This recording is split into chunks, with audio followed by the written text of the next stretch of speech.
Yeah, what's happening? What's happening with it? Y'all already know what it is. You tuned in to another episode of Everything Boxing. There you go, talking that boxing again. Yeah, we definitely got to cook today. We definitely finna cook today. When you come in the building, make sure that you hit my like button and subscribe to the channel if you're not already subbed to the channel. My man Robert Kramer in the building. What's happening with it? DP Rocker in the building. What's good with it?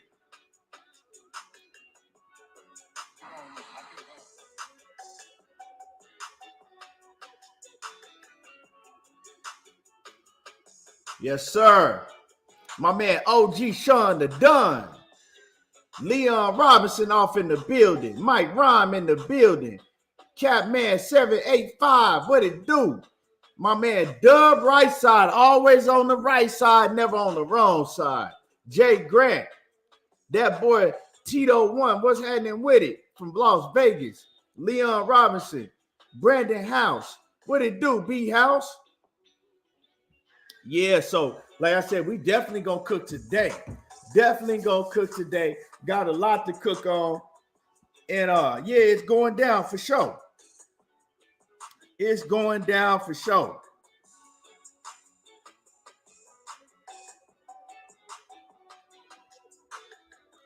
A lot going on in boxing. So y'all hit that like button. Like I said, when you come in the building, smash on that like button for me. And jump in the comments. Let me know you in the building. Man, what did y'all... Oh, yeah, we gonna cook. We definitely gonna cook on that Canelo shit. What did y'all think about that Richard Comey and Pedraza fight? That was a hell of a fight. Hell of a fight. Both of them boys came to fight. They both did their thing for sure. You know what I'm saying? They both came to fight. They both did their thing. The draw, I thought the draw was a good call. Who watched that fight? Like, did anybody in here watch that Richard Comey and Pedraza fight this weekend? It was a hell of a fight. Richard Comey, he came out strong, man. He came on strong.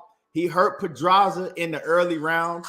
He had Pedraza, I forgot what round it was, but one of them rounds, man, he had Pedraza hurt bad. And I said, oh, shit. Because, you know, Comey got that power. He got that power. And I said, oh, shit. Comey finna stop Pedraza. Then Pedraza, you know, he know how to survive, so he was able to, you know, hold on and survive. And, you know, Comey, to me, was winning most of the early rounds. And then Pedraza, he came back late in the fight, and he started fucking Comey up.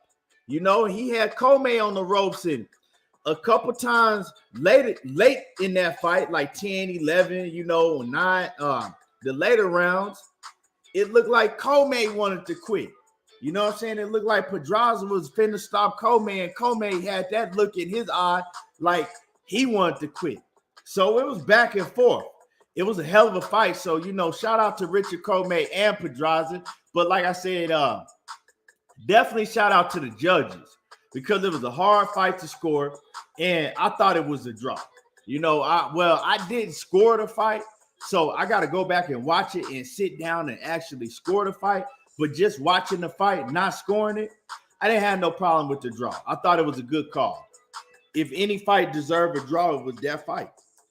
Like I said, you got Richard Comey on the first half of the fight. Then on the second part of the fight, Pedraza, he pulled it out. He won. So, yeah, good fight. Big baby Jared Anderson, you know, he stepped up and did his thing. But one thing I did notice about Jared Anderson is that maybe it's the opponent level that he fighting, but, you know, he do get hit. And this is not the first time I've seen Jared Anderson getting hit. Like, a lot of times he don't get his head off the line.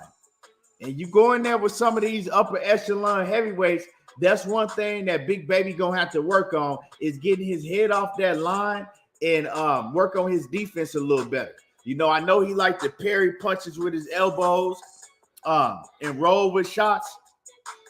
But, you know, work on his defense and getting his head off the line because, like I said, when he step up in class, when he step up in class, bruh, that shit it's going to come back to hunting. It's going to come back to hunting. But, yeah, as far as his offensive arsenal, Big Baby Jared Anderson, he fight like a middleweight, you know what I'm saying? He fight like a middleweight in the heavyweight body. Like, dude, he got skills. Big Baby definitely got skills. He definitely gonna be a problem. But like I said, he going there with some of them hard hitters. Like put him in the ring with Philip Hrgovic, and I got him beating Philip Hrgovic. But if Hrgovic land on him, he gonna hurt him. Put him in there with the Big Bang, the Chinese dude. That Chinese dude is gonna fucking hurt him if you know what I'm saying. If he's taking shots like that. So Big Baby need to work on, you know, tighten up his defense and getting his head off the line. But other than that, he looked good. You know what I'm saying? He looked good again. He got the stoppage, but he not fighting nobody. So Bob Arum and Todd DeBuff over there at Top Rank, they definitely need to step up his competition. You know, they need to step up his competition. And let me see who we got in the building.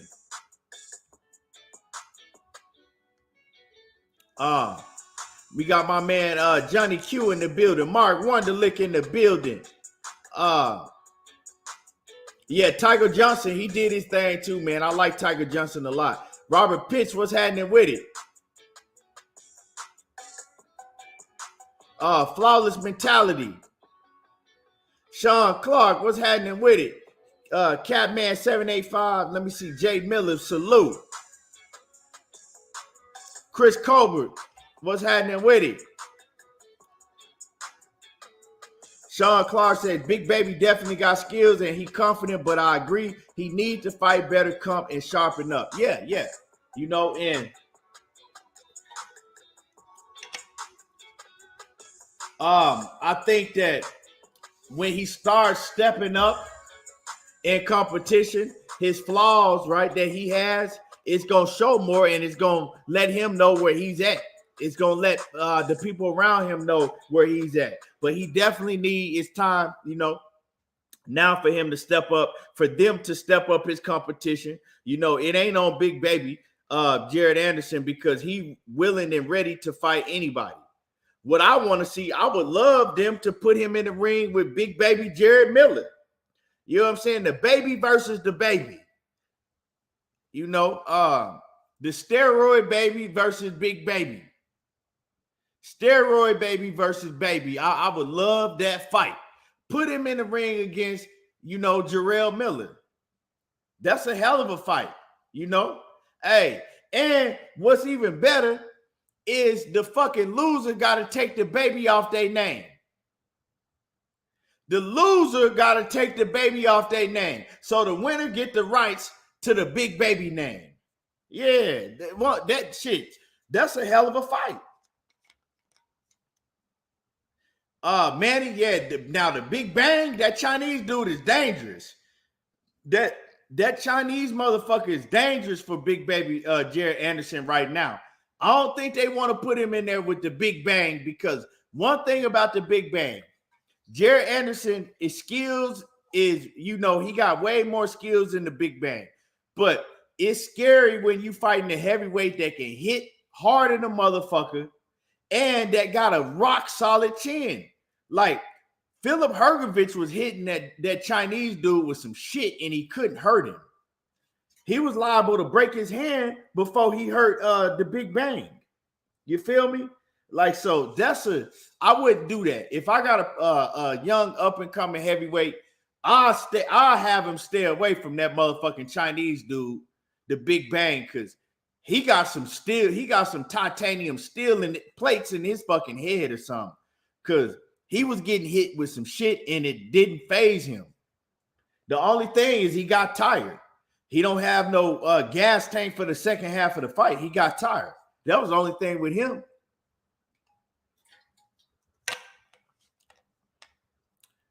So yeah, he's scary. He's a scary ass heavyweight. For sure. Manny, what's happening with it? Brandon Hill, what it do?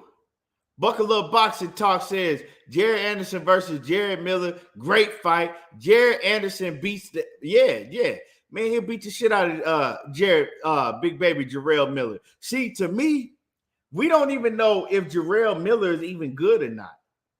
We ain't never got to see Jarrell Miller fight not juiced up on steroids. We've never got to see him fight not being on steroids. I guarantee you, Big Baby was juiced up all of his fights. They only caught him because he finally got in a high-profile, high-level heavyweight fight with the titles on the line, and it was testing in that fight. A lot of people don't understand when you fight in the mid-level, lower levels and all of that, when it's not championship, they don't test like that. They don't test like that. So Big Baby Jared Miller, he probably been juicing his whole career. All of the fights that we've been seeing him in, he been on juice. You know what I'm saying? You feel me? He been on juice. So now, put him in there with somebody and let's see how he is now. Off of the juice. Let's see what he's looking like right now.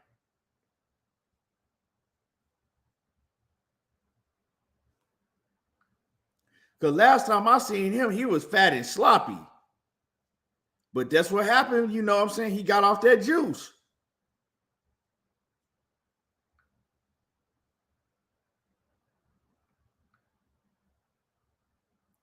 I'm looking at his Instagram right now. He ain't taking no pictures with his shirt off. Yeah, dude. Yeah.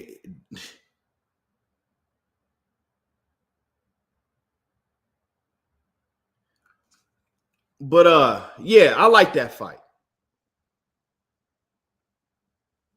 Yeah, we ain't never Buckle Up Boxing Talk. Yeah, we ain't never seen him fight without being on steroids. Flawless mentality. What's happening with it? OG Mark Stearns in the building. Salute to the OG. Putting out that great content, and make sure that y'all go sub to his channel. Make sure that y'all go sub to Flawless Mentality. And hit my like button. If y'all ain't hit the like button, smash on the like button. Smash on that like. What else, man? We got a lot going down in boxing.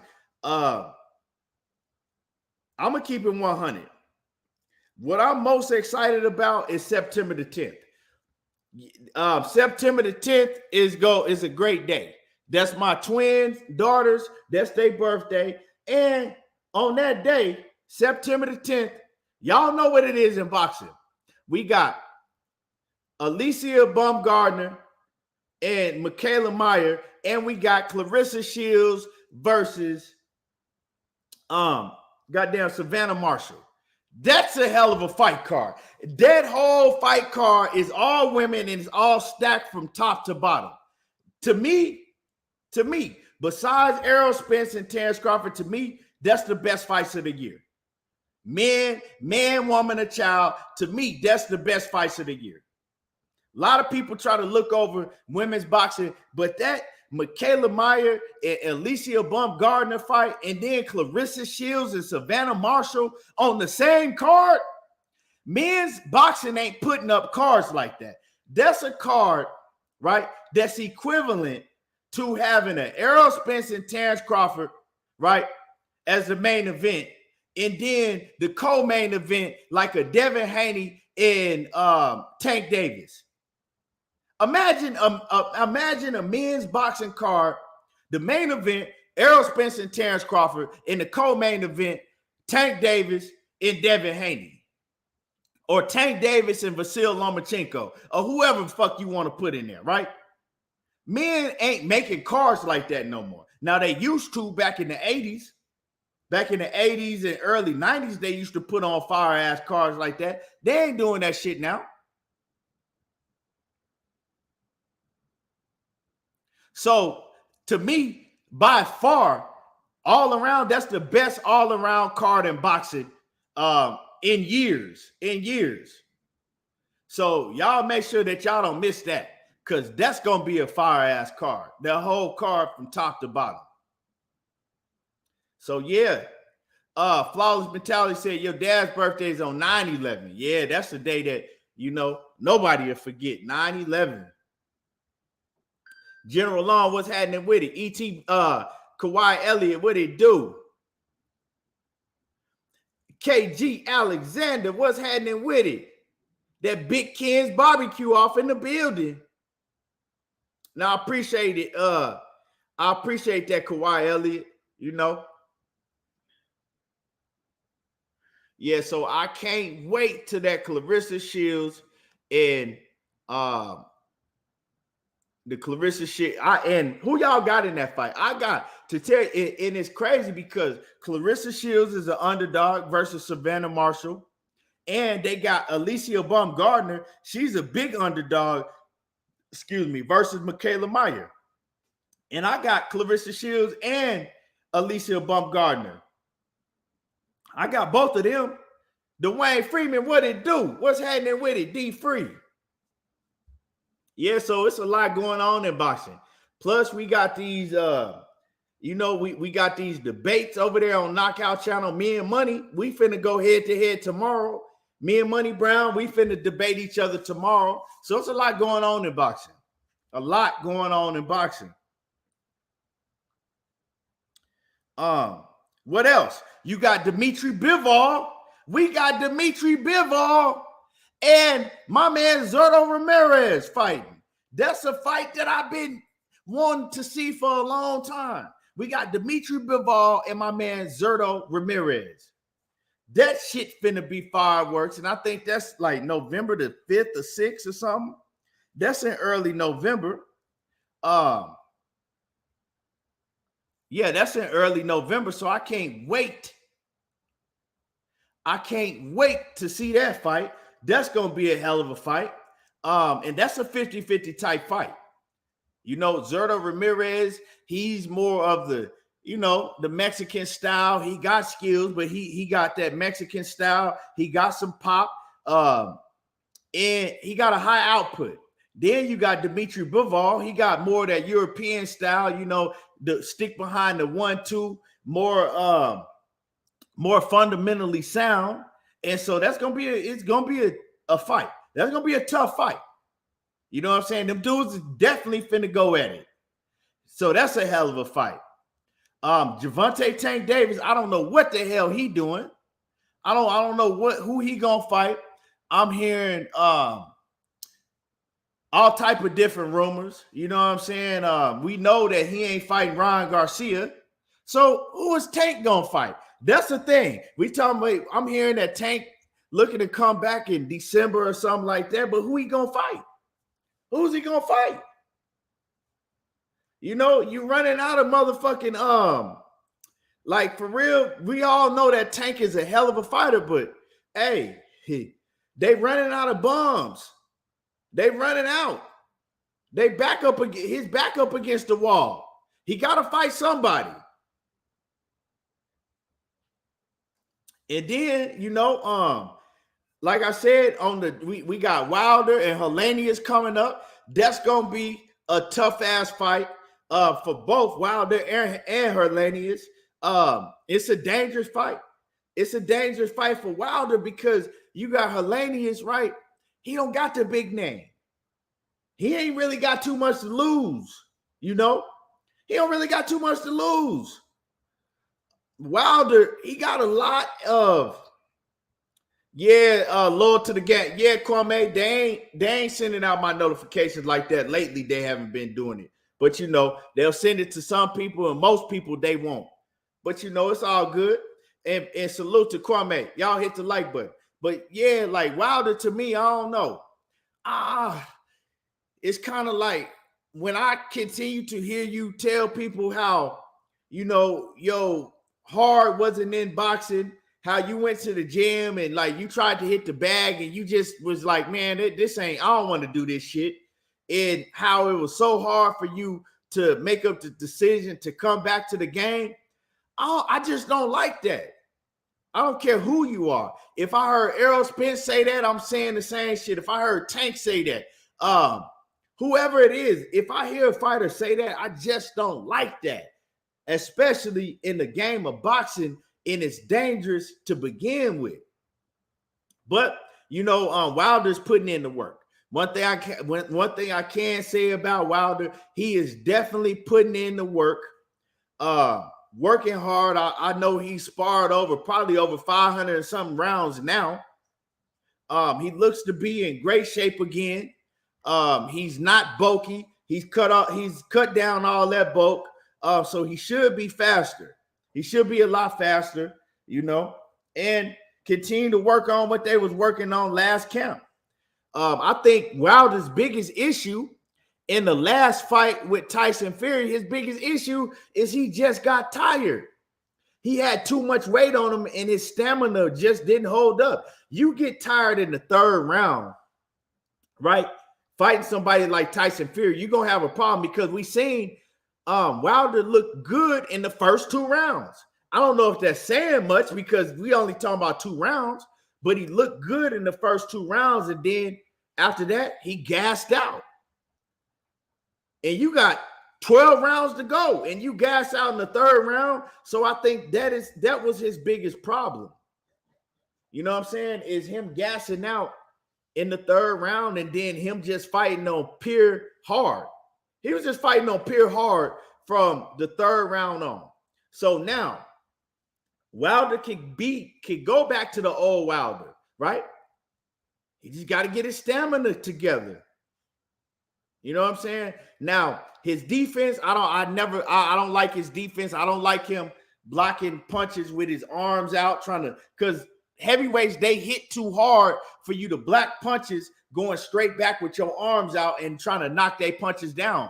They just gonna swing right through that shit. So I don't like that. I think that's the number one thing they need to work on, right? The number, it's not a 1 and 2, it's a 1 and 1. They need to work on defense and they need to work on stamina. Other than that, Wilder good. He going back to KO and every motherfucking thing. Defense and stamina. That's it. Yeah, Anthony Johnson, he came out going to the body great. You know what I'm saying? Body attack, all of that. And like I said, they could just continue to do what they was working on last camp, but they need to get his defense and stamina, put that shit together. Because I've been following Wilder his whole career, and a lot of people say that, he could never box, and that's a motherfucking lie. That's a lie. Go back to Wilder's, early fights, like right before he won the heavyweight title, and then his fights right after he won the heavyweight title, and when he first won the heavyweight title. Wilder was a much different fighter. A much different fighter. His defense was on point. He used to get his head off the line. He used to do a lot more things than we've seen him, in the recent years do. He did a lot more back then. And I had to go back and watch it because I was like, hold on. Let me see, let me go back and look at Wilder back in the day. And I said, damn, I had forgot. Wilder had skills for sure. So he still has those skills. It's about repetition. If you stop doing certain things for so long, well, you still know how to do them.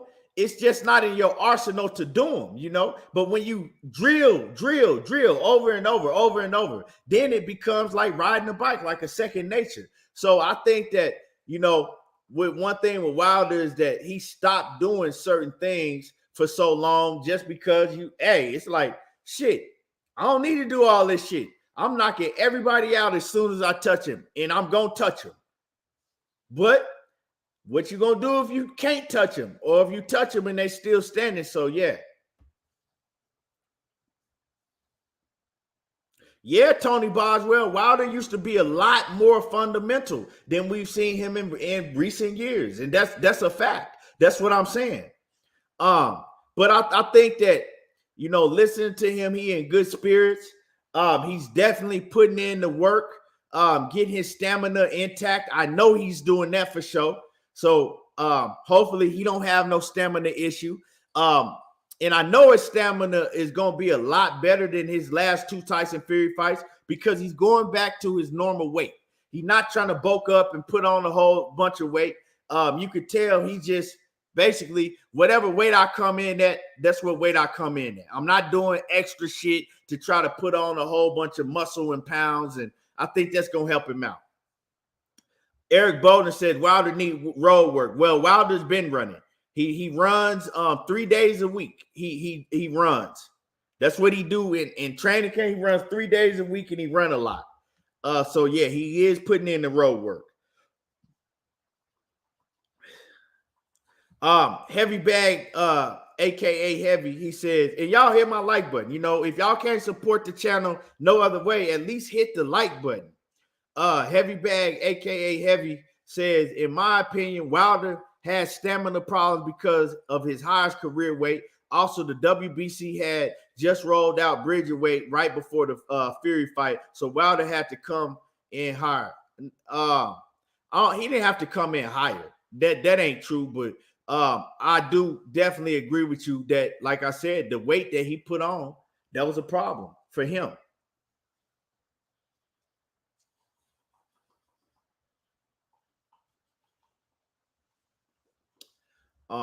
Yeah, so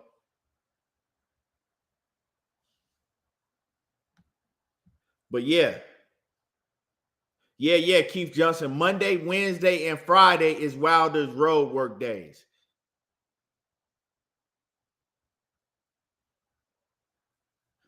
But yeah, so he should have his stamina back because, like I said, before the second Tyson Fury fight, we never talked about Wilder having stamina issues. That was the main thing with Wilder, is that he had power that lasted from the first round to 12th round, and he didn't have stamina issues.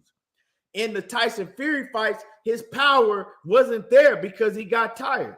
His power wasn't, after he knocked Tyson Fury down and caught him with that straight, his power wasn't there no more, especially in the third fight. The second fight either. He was swinging, he was hitting Tyson Fury, but he wasn't hurting him because he didn't have no power behind it. He was too tired. It was just all arm punching.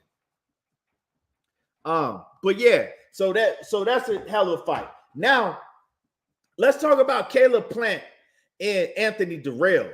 Let's talk about Caleb Plant and Anthony Dirrell, man. See, I've been knowing that Anthony Dirrell have some problem with Caleb Plant for a long time.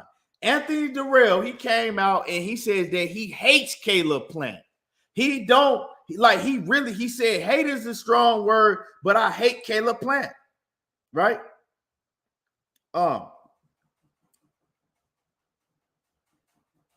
He says, I hate Caleb Plant. I hate that man. And that's a strong thing to say about somebody, right? But I've been knowing, Dirrell told me years ago when I was talking to Dirrell that how he didn't like Caleb Plant. Like, he just can't stand him. He rubbed him the wrong way. I like both of them. I fuck with Anthony Dirrell heavy.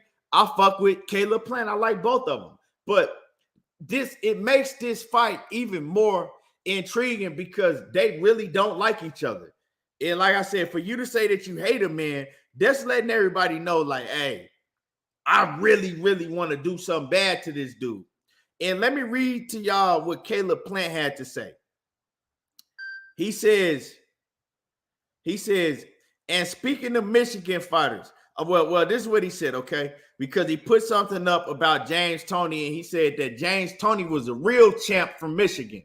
And then Caleb Plant says, what grown man is concerned with whether another man wants to be his friend? And surely this little dude don't think I'm concerned with anybody like, he said, and surely this little dude don't think I'm concerned with anybody liking me or wanting to be mine. It's not personal, but he said he hates me. He's mad I don't want to be his buddy and let him sit on my lap at the fights while we eat popcorn together. He says he's mad that, like, he's mad that like other boxing pick, that I like other boxing picks, but not his. I don't get it. I think he's secretly in love with me. It's not about being tough. I don't want to be your friend, Anthony. I don't want to be your friend. So Caleb Plant is trolling them. Like, bro, what is you mad for? So Caleb Plant is saying, look, I never hung out with you. We ain't never sat down and had no conversation. And you running around, and every time you doing interviews, and see, this is not nothing that just started new. Dirrell been saying this shit for years, how he hates Caleb Plant, right? And so Caleb Plant is like, bro, you running around doing interviews talking about, oh, nobody likes him. I don't like Caleb Plant. I hate him, and nobody even in his division likes him. And I kind of feel what Caleb Plant is saying, like, bro, who gives a fuck if don't nobody like me? I'm not in this division for you to like me. When I see you, I don't have to be buddy with you. You in my division. I don't have shit to say to you. And so that's kind of like what Caleb Plant is. Caleb Plant is kind of a guy that if you don't really know his temperament, he'll rub you the wrong way because he come out like an asshole. And that's what, Anthony Dirrell said. He was like, man, he's just a big fucking asshole. But Caleb Plant, he's like that. Even in interviews, that's just how he is. You'll ask him about another fighter and he'd be like, he'll never speak on another fighter. He just won't. You'll be like, man, what did you feel about such and such saying such and such? Shit, I don't feel nothing about it. That's just them, That's cool. Like if that's how that man feel about that man, like I don't really care. I'm concerned about me. You got any questions about me? That's how Caleb Plant is. You know what I'm saying? He don't really speak on another man at all. And if you see his interviews, he's always like that. He keeps the same energy. He don't really never change. That's just how he is. And I guess Caleb Plant being the way that he is, it rubs Anthony Dirrell. It rubs him wrong. Like he don't like that shit. And Anthony Dirrell is like, his take on it is like, look, man, this is a business. He's like, when I see other fighters and we see each other out, like we all cool. Like, we dap each other up. We can have conversations and, everything is cool when we not in the ring together. And he's like, this dude's an asshole. And so he feels some type of way that, Caleb Plant don't really pay no attention to him outside of the ring. Caleb Plant is like, man, I don't got shit to say to you.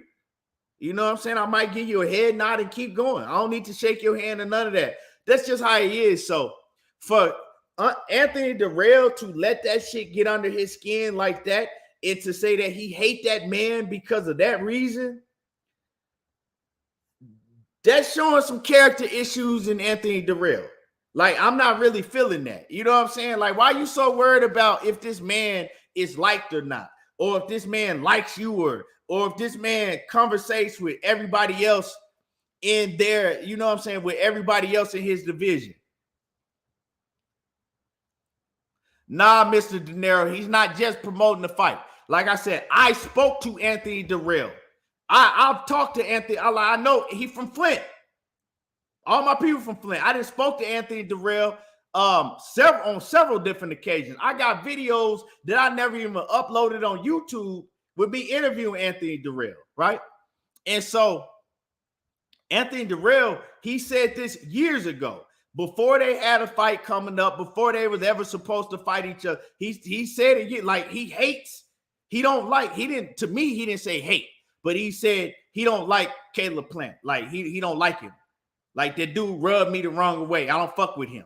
He's always said that. So he's not just saying that to promote the fight. Like he really feel like that. But salute to Mr. De Niro.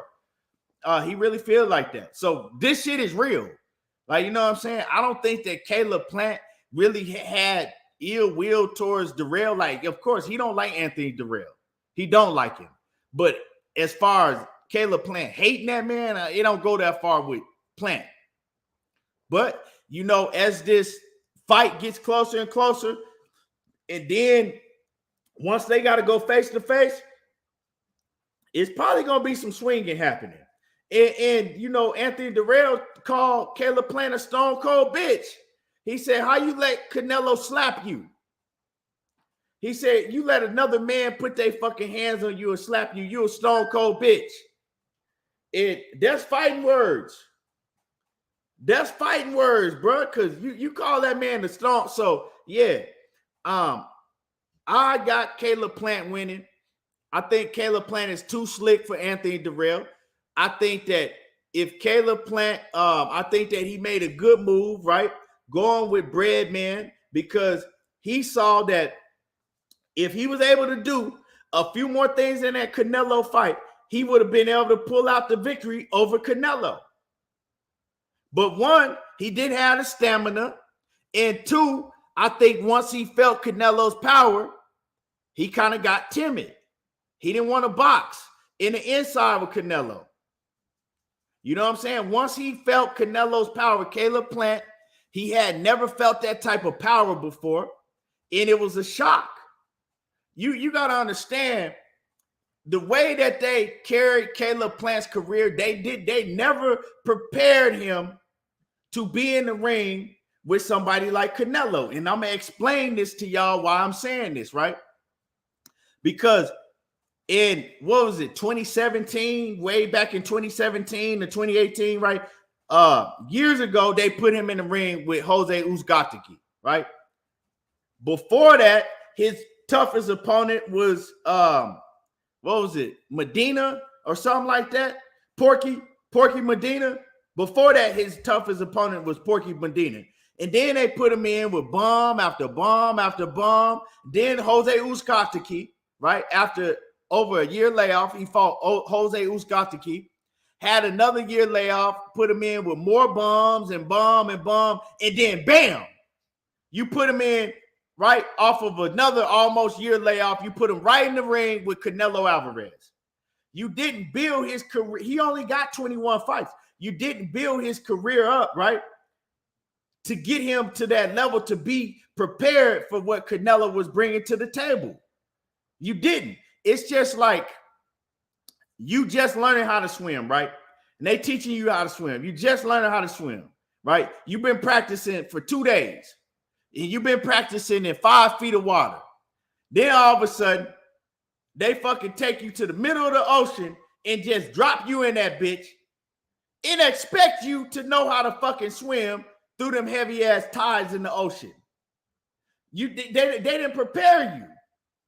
You know what I'm saying? You went from 5 feet to the ocean. They didn't prepare you for that. And so that's what they did with Caleb Plant. But now they just threw him straight to the wolves. Now I think that Caleb Plant, he's going to take that experience from being in the ring with Canelo. I think it's going to make him better because now he's felt that type of power. He didn't felt that type of pressure. He didn't been through it. You dig what I'm saying? Now I think that it's going to make him a much better fighter mentally, because you go in there, I don't give a fuck what people say about Canelo. He can fight. All that other bullshit that he be doing, I don't agree with. But one thing he can do, he can fight. He punch hard in the motherfucker. He got skills, right?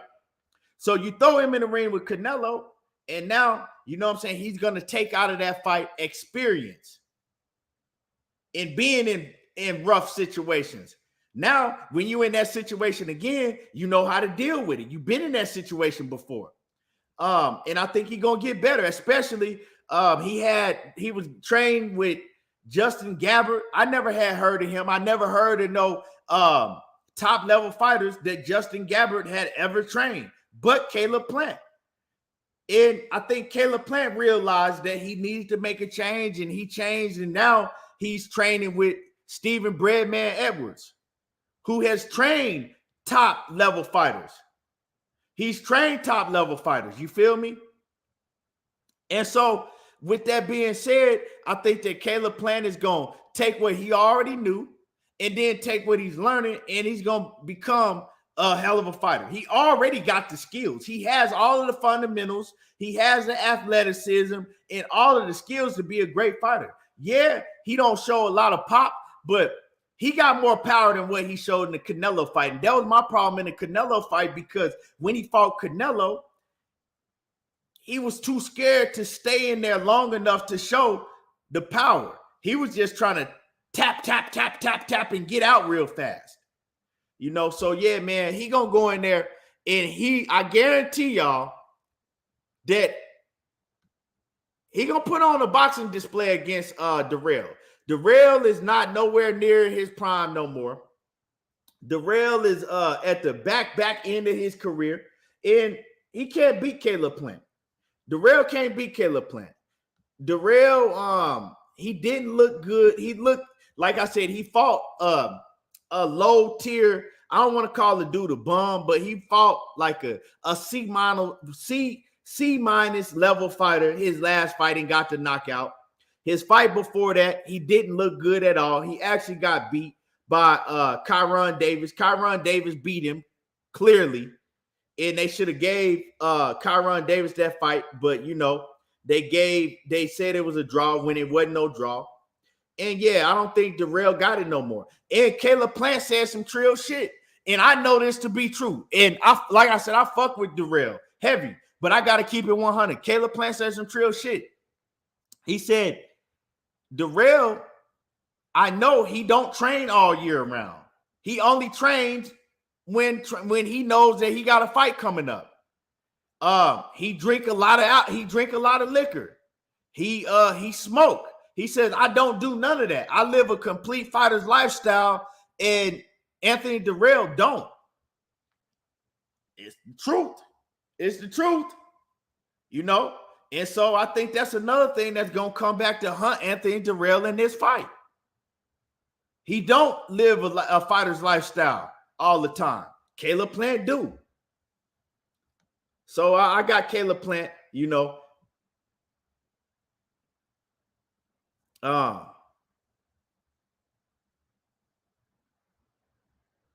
But Robert De Niro, if you think that Anthony Dirrell is gonna beat Caleb Plant, let me know and put your money on it. Let me know. If you think Dirrell is going, and if you think he's gonna win that fight, let me know and we can make a bet. And Knockout, what's happening with it? Knockout Boxing 86 TV in the building. What it do? But yeah, so you know, and y'all hit my like button. Y'all smash on the like button.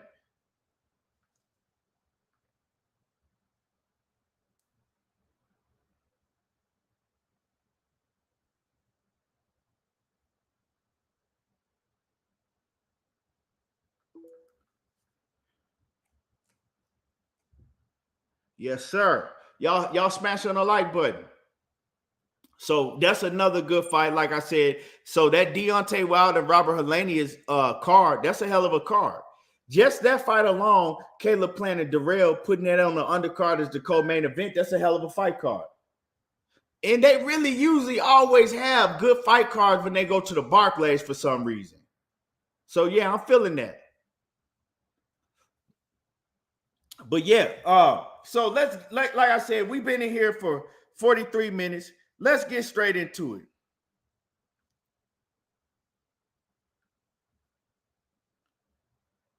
Let's get straight into it.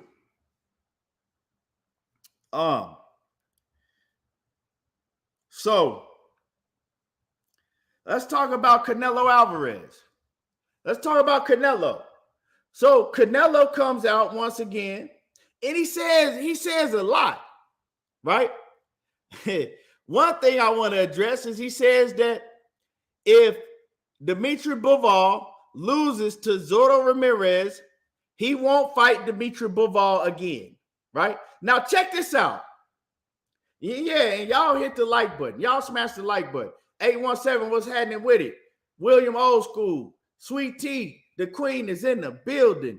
Jake, yeah. So y'all, and Rail Johnson 401, what's happening with it? Salute. So check this out, y'all. First, he says that if Dimitri Bivol loses to Zorro Ramirez, he's not even going to entertain rematching Dimitri Bivol, right? So it makes you think, like, why wouldn't you entertain the rematch with Dimitri Bivol? Because he beat you. He already beat you. So him losing to Zorro don't have nothing to do with you. So what you mean you wouldn't take that rematch if he loses, right? So then I said, oh, okay. maybe it's because he'll look to fight Zordo Ramirez if he loses, right?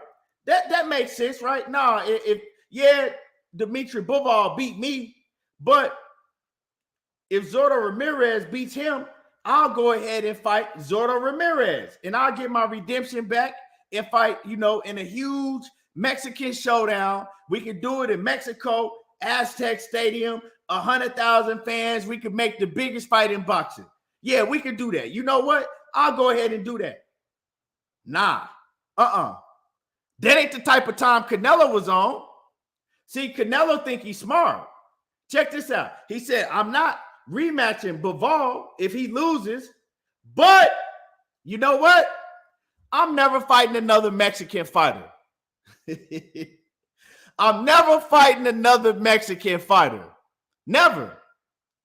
So that means that you giving yourself a way out either way, right? This man is giving himself a way out either way. You know what? I told y'all, Zordo, he just beat Bivol, but you know what? I can't fight Zordo either because I ain't never fighting another Mexican fighter. And Bivol lost to Zordo, so I'm not rematching Bivol because he already lost to Zordo. Oh, shit. This dude, Canelo Alvarez, is a motherfucking whole clown. Dude is a clown.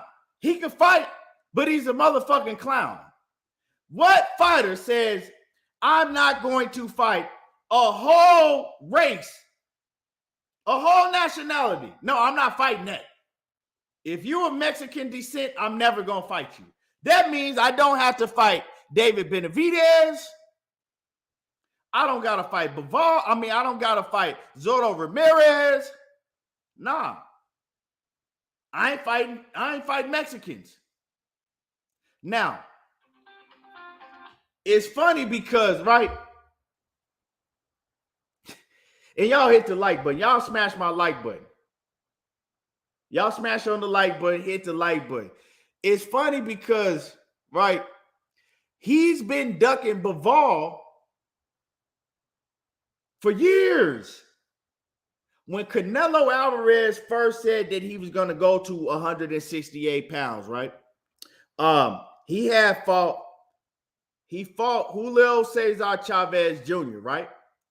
I'm going to give y'all the timeline. Canelo fought Julio Cesar Chavez Jr. Easy fight. Everybody know Canelo was going to beat this fuck out of Julio Cesar Chavez, right? Now, the next fight everybody was talking about at that time was Canelo Alvarez versus Zordo Ramirez. At that time, Zordo Ramirez was the man at 168 pounds. He was the dude at 168. He was destroying everything at 168. Yeah, I know he fought him at 164. But after that, remember Ultimate Fight Club, they started talking about him. He was talking about going to 168. And so they was like, okay, well, when you go to 168, let's make the fight happen with Zordo Ramirez.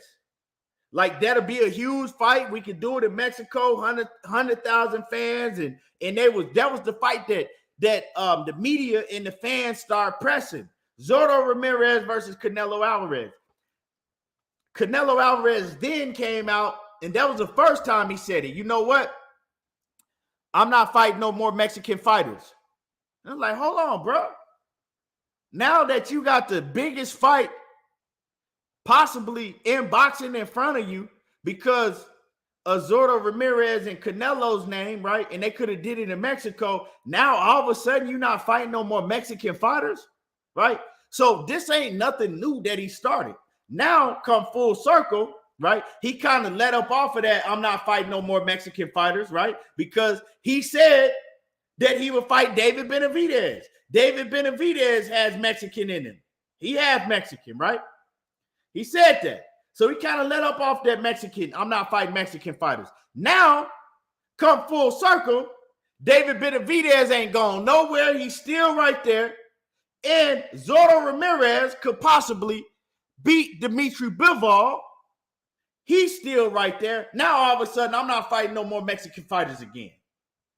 What the fuck is that? You're not doing. See, and I know we're going to get to Die Hard, you know what I'm saying, dick riding ass, Canelo Alvarez, Die Hard fans. Like I said, I don't hate Canelo. You know, I'm a fan of Canelo at points, but I just don't like how he moves, right? But we're going to get to Die Hard, dick riding Canelo fans that'll tell you, oh, he's doing that because it's Mexican pride. You know, it's pride. It's his country pride. He doesn't want to, you know what I'm saying, get in the ring with it. No. Nuh-uh. I never heard of that shit. If you are doing something for the Mexican fighters, the best thing you could do is fight one of these Mexican fighters or fight these Mexican fighters to help them get a payday. You're not doing them no favor telling them you'll never fight them. How's that doing a favor to Mexico?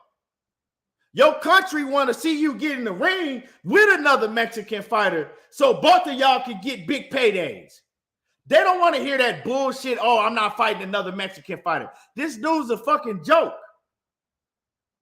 The way that he moved and, you know, for the media not to get on his helmet about that shit, yeah, Blue Blood is moving. He doing his thing. And salute the Blue Blood. But for the rest of these media dudes not to get on his helmet and let that shit slide, that shit is a fucking disgrace to boxing. Imagine if Errol Spence came out and said, you know what? I'm never fighting another black fighter. No, I'm not doing it. So you know what? I'm sorry. Everybody want to see me fight Terence Crawford. Can't fight Terence Crawford. He's black. I can't do it. Not doing it. What would y'all do? Say then.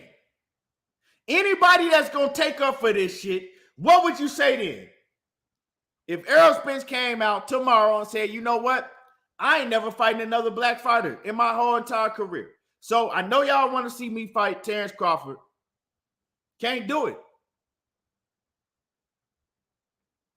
Ultimate Fight Club. He said, that's some straight bitch-ish. He said, and that's the most important thing, like you said, is the media ain't saying nothing about it. Or his own fans. Yeah, this some fuck-ass shit. I'm not never fighting another Mexican. Like, what the fuck kind of shit is that? If you want to do something good for Mexicans and Mexican fighters, get in the ring and get your brother a payday. See, that's some whole ass shit.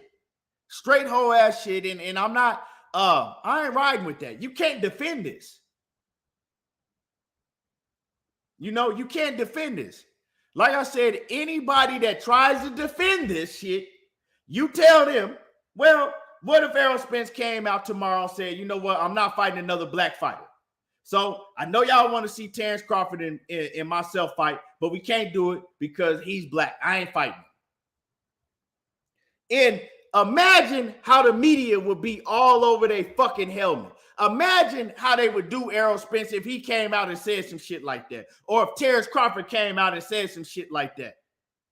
Or Tank Davis, or if Devin Haney came out and said some shit like that. It's crazy, bro. This shit is crazy. Knockout said, great minds think alike. I got content uploading on this BS right now. You spot on to say the least. I appreciate you, Knockout. 817, what's happening with it? Blue Blood in the building. Great work, Blue Blood. Great work you out there doing, man. Appreciate you. And y'all hit the like button. Like I said, if you can't support the channel no other way, least thing y'all can do is hit the like button. Smash on the like. You know, it's free. Don't cost nothing. Smash the like button for me. Now, what I'm gonna do is I'm gonna drop the link. You know, let y'all get a chance to give y'all take. You know, I'm gonna have a few people come in the building. Like I said, I'm gonna drop. I dropped 4 people could get up here. 4 people could get up here. So I'm gonna drop the link in the chat. Grab the link, and like I said, you could give you a chance to. Y'all want to add something to this, you know? Yeah, y'all want to cook on this.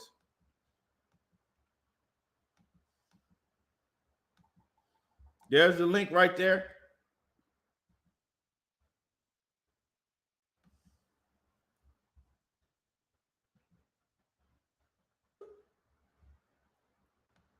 Knockout, what's happening with it?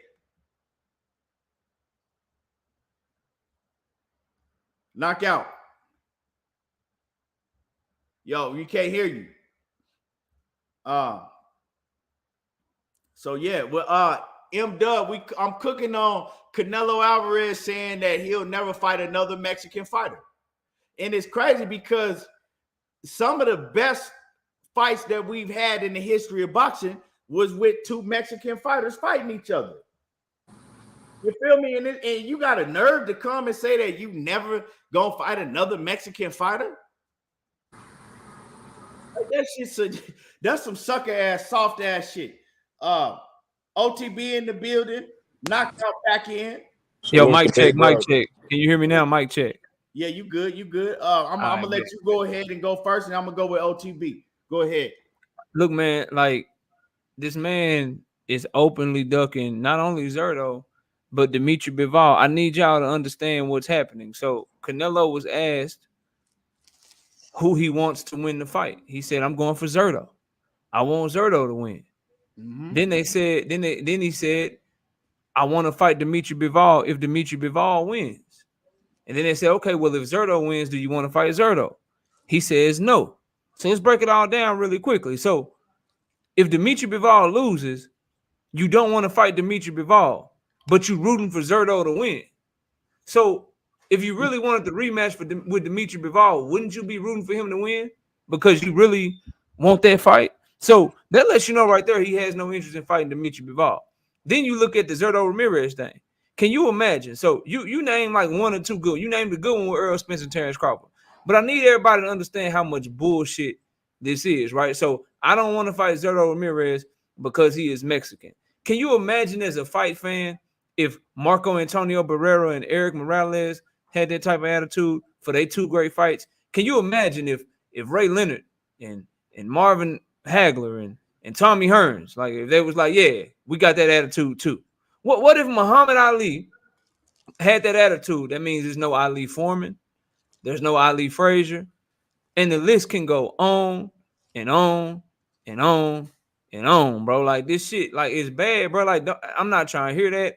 It's an excuse because he don't want to fight Zerto, bro. That's all it is. He don't want to fight Zerto and he don't want to fight Bivol, and he just openly admitted to it and openly ducked them, and ain't nobody talking about it but people such as ETB and myself, and I'm sure OTB is gonna chime in as well. So yeah, bro, it's a clear duck, and this ain't hating on Canelo. I get a man credit when he deserves credit, bro. But at the end of the day, you can't say that you want a Bivol rematch and then say if he loses, you're not gonna fight him. I'm sorry. Why is Bivol auditioning to get a rematch with you like you beat him?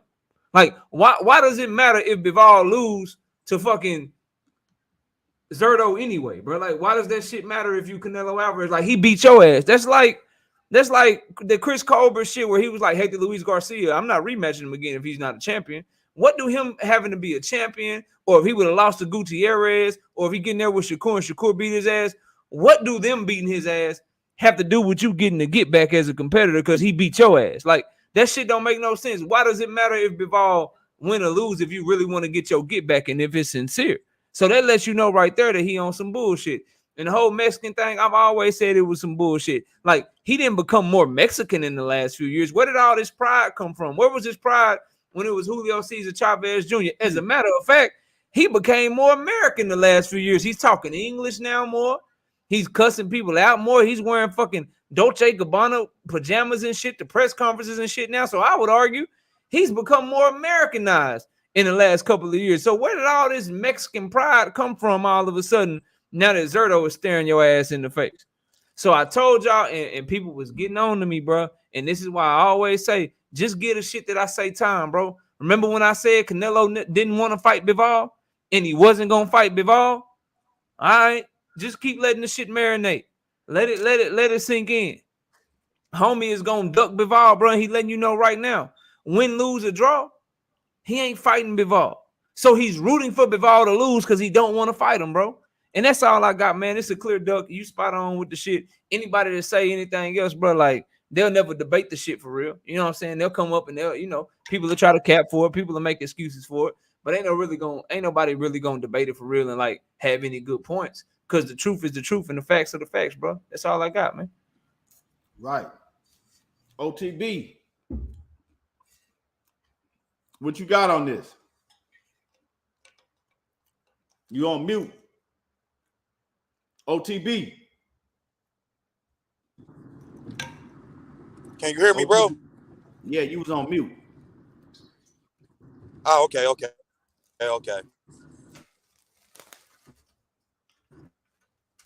I just You He your chopping audio up real I'm gonna go get it. Your audio messed up. Yeah, I don't know what's going on with him. But yeah, man, you can't defend this shit. You know what I'm saying? And you a goddamn fool if you think you can defend this shit. It makes this shit make sense because you can't. You know what I'm saying? You can't. If you try to defend this shit, well, you okay if any black fighter come out and say he never fighting another black fighter or whatever race you is, right? You okay with that thing? You might as well just shut the whole sport of boxing down. What if the UK, bro? What if the UK fighters? What if Nigel Benn and Chris Eubanks Sr. was like, nah, bro, we rocking with the UK. We both from the UK. We ain't fighting each other. It's one of the greatest UK fights in the history of boxing, bro. Shit crazy. You know what I'm saying? What if they said that shit, bro? Like, come on, dog. Ain't nobody trying to hear that shit, bro. Stop it. And like you were saying, bro, you get your countrymen a bag. Why you gonna get all these foreigners their biggest bags of their career, but you won't get your own? You won't get your own countryman a bag so he can take it back to his people. Maybe he from a different part of Mexico than you. You know what I'm saying? Maybe he from a part that you ain't from. He can take that money that you helped him get, and he can go uplift that part if you really care about uplifting your people, like you say. But it's bullshit, bro. A lot of cats. I see a lot of people didn't know the history behind that. I'm never fighting another Mexican fighter. Do you remember when Zordo Ramirez was ruling the 168-pound weight division, and they started they started talking about Zordo and Canelo Alvarez? That was the fight. And then he came out and he said, well, nah, I ain't fighting another Mexican. So do you remember when he first said that, back when Zordo was champion at 168? Yes, bro, because it all started because remember, Canelo fought who was that? He fought Julio Cesar Chavez Jr. He fought him at a catch weight. He fought him at 164. Yeah, so that's when people like, shit, he gonna move like shit. If you fighting at 164, then shit, you can get that Zerto smoke. It'll be the biggest fight that we've had as Mexican fans in a long time. And that's why when he said that shit, that's if you remember, that's when like the Chavezes, and that's when those old legends and shit, that's when they really kind of started like, man, Canelo, what the fuck you like? What? You ain't gonna fight. Like they was like, bro, we had all the wars. Like that's what we do. That's what bring people the most pride. Like, bro, I remember watching them fights, bro. You remember Morales versus Barrera, bro? That shit was lit, dog. And you talking about you don't want to give the people that, but while claiming to care about your people, nah, bro. Nah, I'm not trying to hear that shit. But yeah, I remember because Chavez Jr. and Canelo fought at a catch weight. They fought at like 164 or some shit. And then people was like, shit, you did that at 164. Zerto up here at 168, that's only 4 pounds. And that's when people really wanted him to go up to 168. And I think Zerto had like the WBO or something. They wanted him to go fight Zerto and they both Golden Boy fighters, bro. And they was both Golden Boy fighters at the time. They both was under Oscar, bro. That fight would have been so easy to make. But he was like, nah, I got Mexican pride. Like, all right, bro, whatever you say. And then people, what makes me mad is people just eat that shit up, man. They just eat that shit up and they'll ride with it when it's false. And it's just not, it's not how you want any fighter to behave. Like, I'm like, it ain't just because it's Canelo, bro. Let anybody else, I don't give a damn if they red, white, blue, green, orange, purple, American, UK, Kazakhstan, Uzbekistan, Mexico, Cuba, Puerto Rico. I don't give a fuck where they from, bro. If I hear anybody saying that shit, you cooked. Ain't nobody trying to hear that soft ass shit, bro. From nobody, from no fighter of no ethnicity. So please don't come over here trying to make it a race thing, bro. It's a boxing thing. And I just named, if you go rewind it, I just named a lot of fights that we wouldn't have got if fighters had this bullshit ass attitude, bro. So and what other nationality can get away with that shit? It's a few people in here trying to take up for basically trying to take up for this shit. So I'll get off and let y'all come up and let Keon cook y'all, bro. Like, I will hop off for y'all. We got Mr. Aggressive Eastside 512. He said I'm basically I'm riding with some type of propaganda or some shit. So like I said, the link is in the chat. I'm gonna drop. He said he only letting 4 people up here, and I'll get off. Right. You ain't even gotta get off. You can stay on. If one of them grab the link, we gonna all be quiet, and the panel is yours. The link is in the chat. You know what I'm saying? Ain't no need to type. You go ahead and say what you got to say. The link is in the chat. So hold on, let me. What's happening, fellas? Salute to 817. 817, homie. What's up? I ain't talked to you in a minute, bro. Hope yeah, all is nigga well been with missing you. you. Hope all good with you, fam. I just been chilling. I've been in the background though, but I was just gonna say, hey, look, your boy, I done had my ass whooped before. You hear me? And I know this. I'm glad the nigga didn't want no run back. I got a few licks out, but I know who got that ass whooped, and everybody else who seen it did too. I'm just glad the nigga didn't want no get back, so I didn't have to make no motherfucking excuses. You hear what I'm saying? The motherfucker didn't brag or boast that he got on me. He did. We just let it be that. So I say that to say this. That man got common motherfucking sense, bro.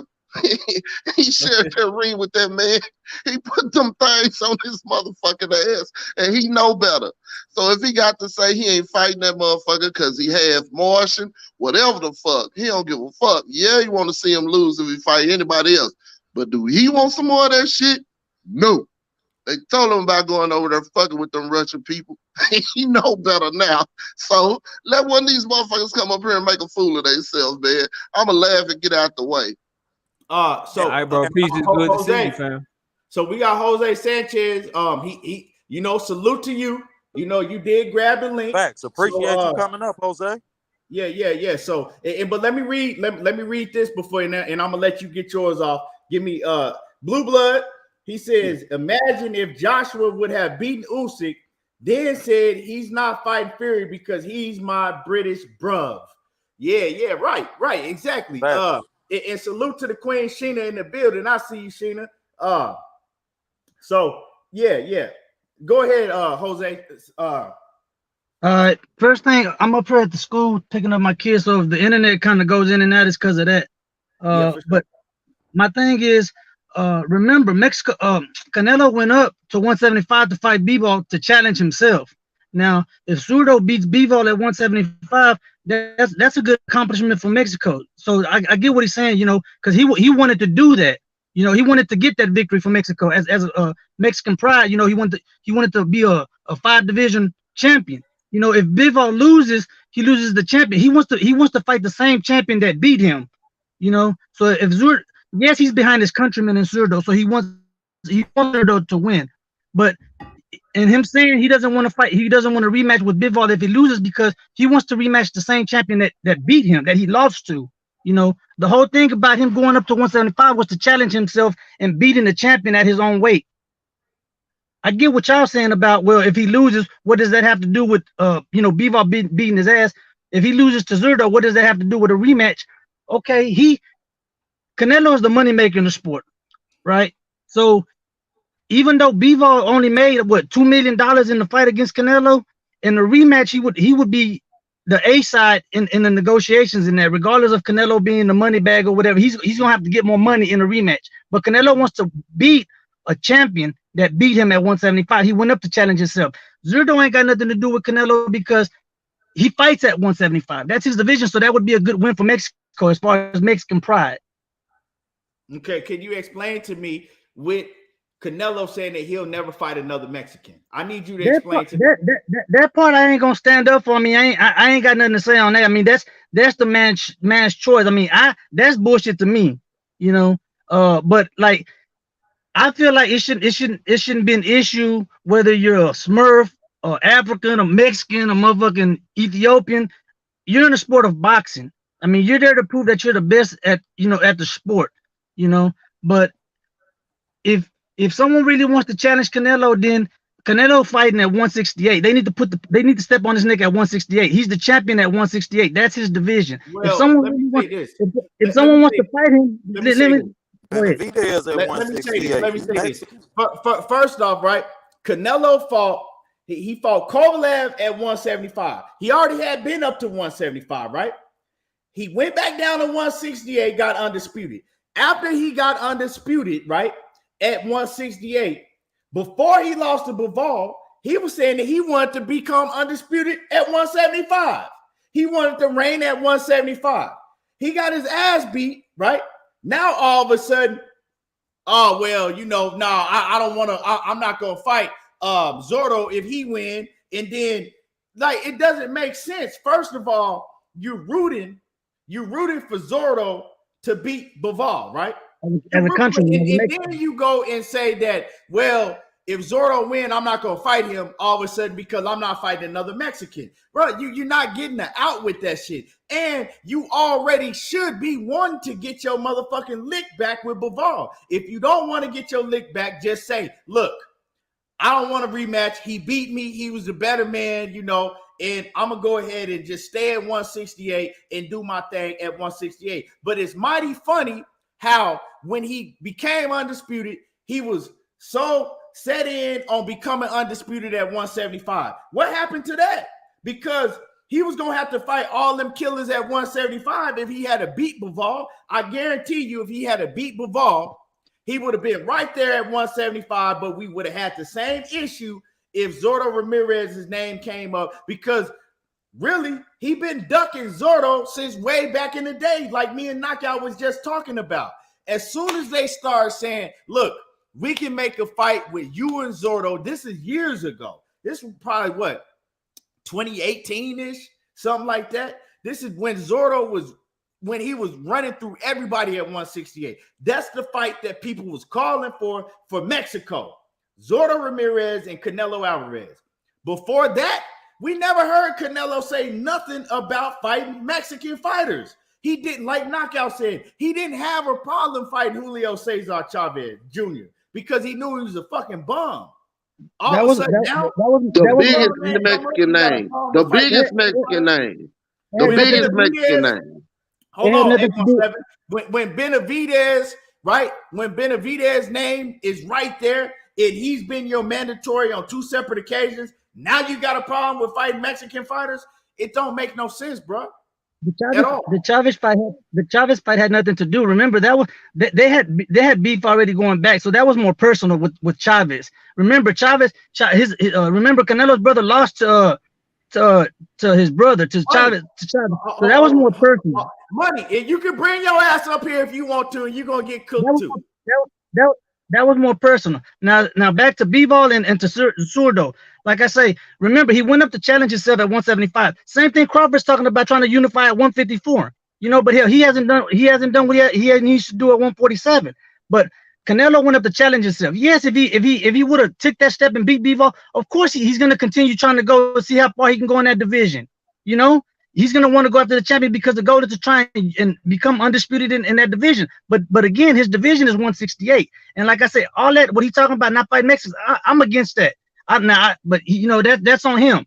I don't back that saying that I won't fight another Mexican. But if a person really wants to put pressure on his neck, come at him at 168. Do what y'all need to do to get the fight at 168. Then I'll say you ducking him. But he can't. You can't say he's ducking a person in a higher division when he don't even have to challenge himself. You can't say that, Jose, because he is the one who said that he wanted to campaign at 170. Nobody took Canelo and said, you know what, you need to campaign at 175. He said that. He's the one that said that. That's the difference. Wait a minute, you talk about a 168 challenge. Like Kovalev. You can't go to a division and skip around and pick and choose. He went up there to fight Kovalev, right? He went up there to fight Bivol. He's trying to pick and choose who he fight. You can't do that. And he do it at every division. He do it at every division. He did it at 154. He picked and choose. He told you he wanted to be undisputed. 817. Hold on. When Andre Ward went to 175, right? When Andre Ward went to 175. Hey, hold on. I'm about to get up. I'm about to drop to the house. Andre Ward, hold on. Andre Ward didn't go to 175 and then say, "Oh, you know what? If you want to see me, you got to come back down to 168." No, when he went to that division, he said, "Look, okay, I got to get smoked in this division. I got to fight the best in this division. Canelo Alvarez ain't doing that, bro. He ain't doing that. Man, look, bro. At the end of the day, 28 of the man's first 30 fights were against Mexicans, bro. He built himself up fighting other Mexican fighters. That's a very important point. So I don't know where all this "I don't fight Mexicans" come from. Like, did he become more Mexican in the last few years? That's the first thing. The second thing is, bro, if he really wants to fight Bivol, like if he would just say, like, this is the thing, Jose. This is the huge issue for Jose and all Canelo Alvarez fans, bro. Like, this is the huge issue. If he would just come out and say, bro, look, man, 175 was too much. I don't want to fight Bivol, okay? I'm not going up to 175 to see Zurdo. 168 is my division. If he would just say what you were saying, Jose, then no issues, bro. You went up too high. You came back down, and 168 is your division. Cool. But the issue is that he's still trying to act like, and his fans are still trying to act like he all about the smoke. Like he ain't ducking smoke. Like he ain't over here picking and choosing. Number one, you say you want to fight Bivol, bro. You say you want to fight Bivol. You say you want that rematch, but you're saying that you ain't going to fight him if he lose. But you're also saying that you're rooting for Zurdo to win. So if you're rooting for Bivol to get beat and you saying that you ain't going to fight him if he lose, don't that mean that you really rooting against him and you don't want to fight him? Like make that shit make sense, bro. So you want the Bivol fight.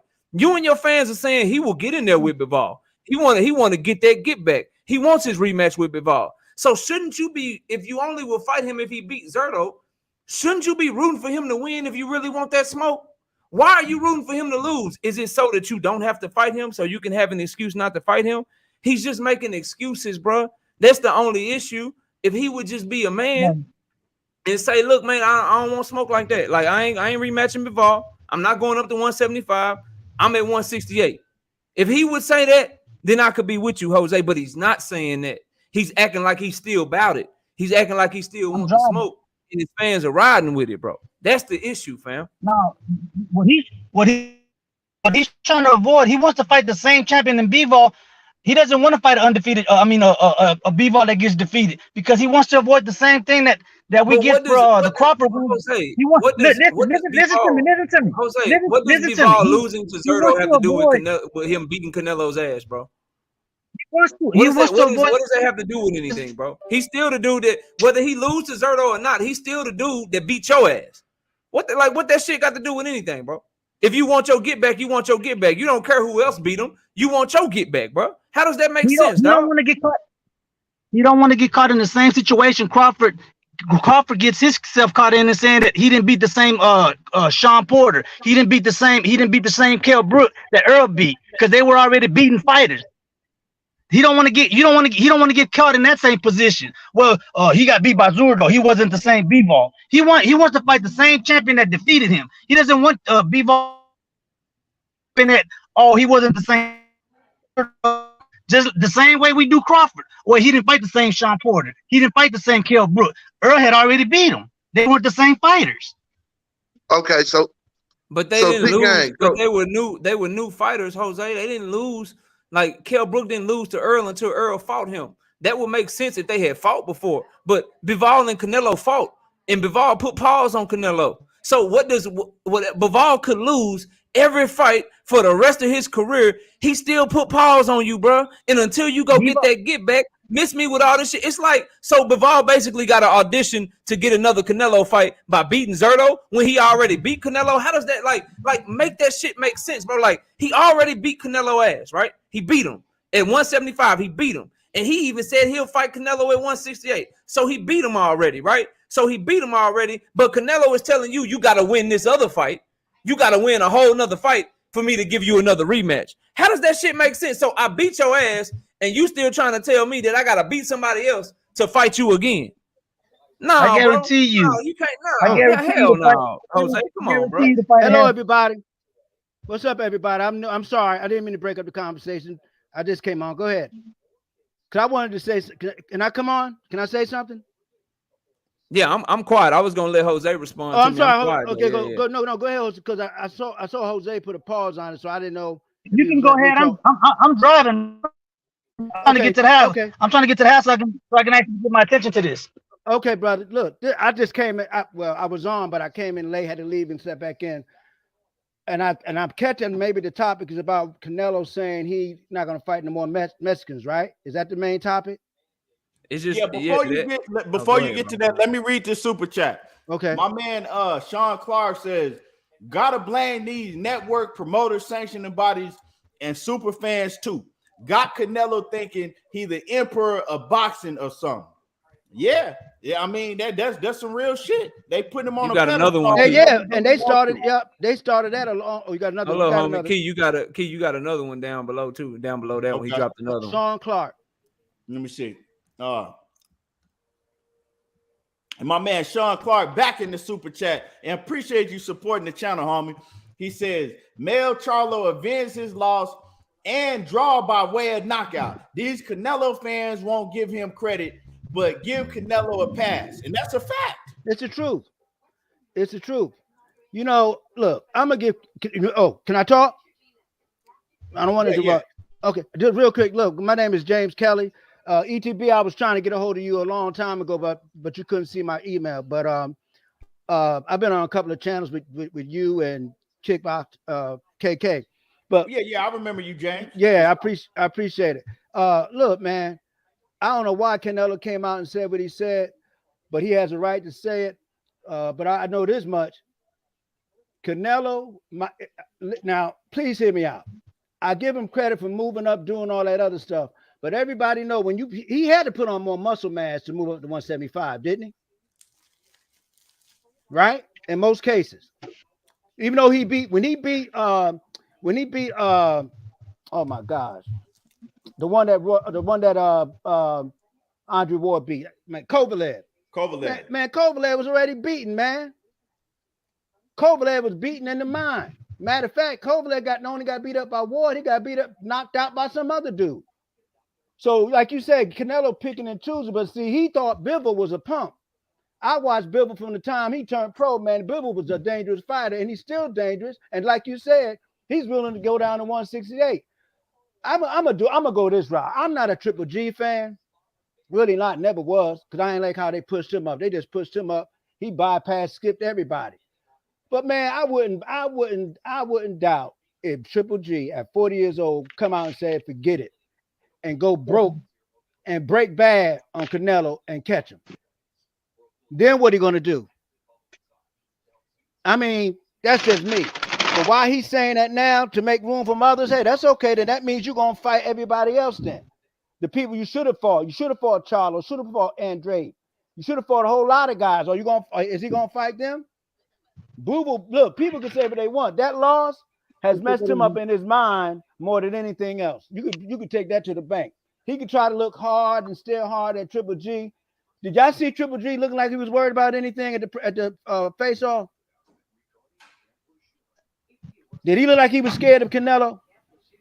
Nah, he already been in the ring twice. He ain't scared of him. He ain't scared of him. And he might go for broke and just catch him and knock him out, because you could take to the bank. Don't think that loss to Canelo didn't affect him, not just mentally, but physically too.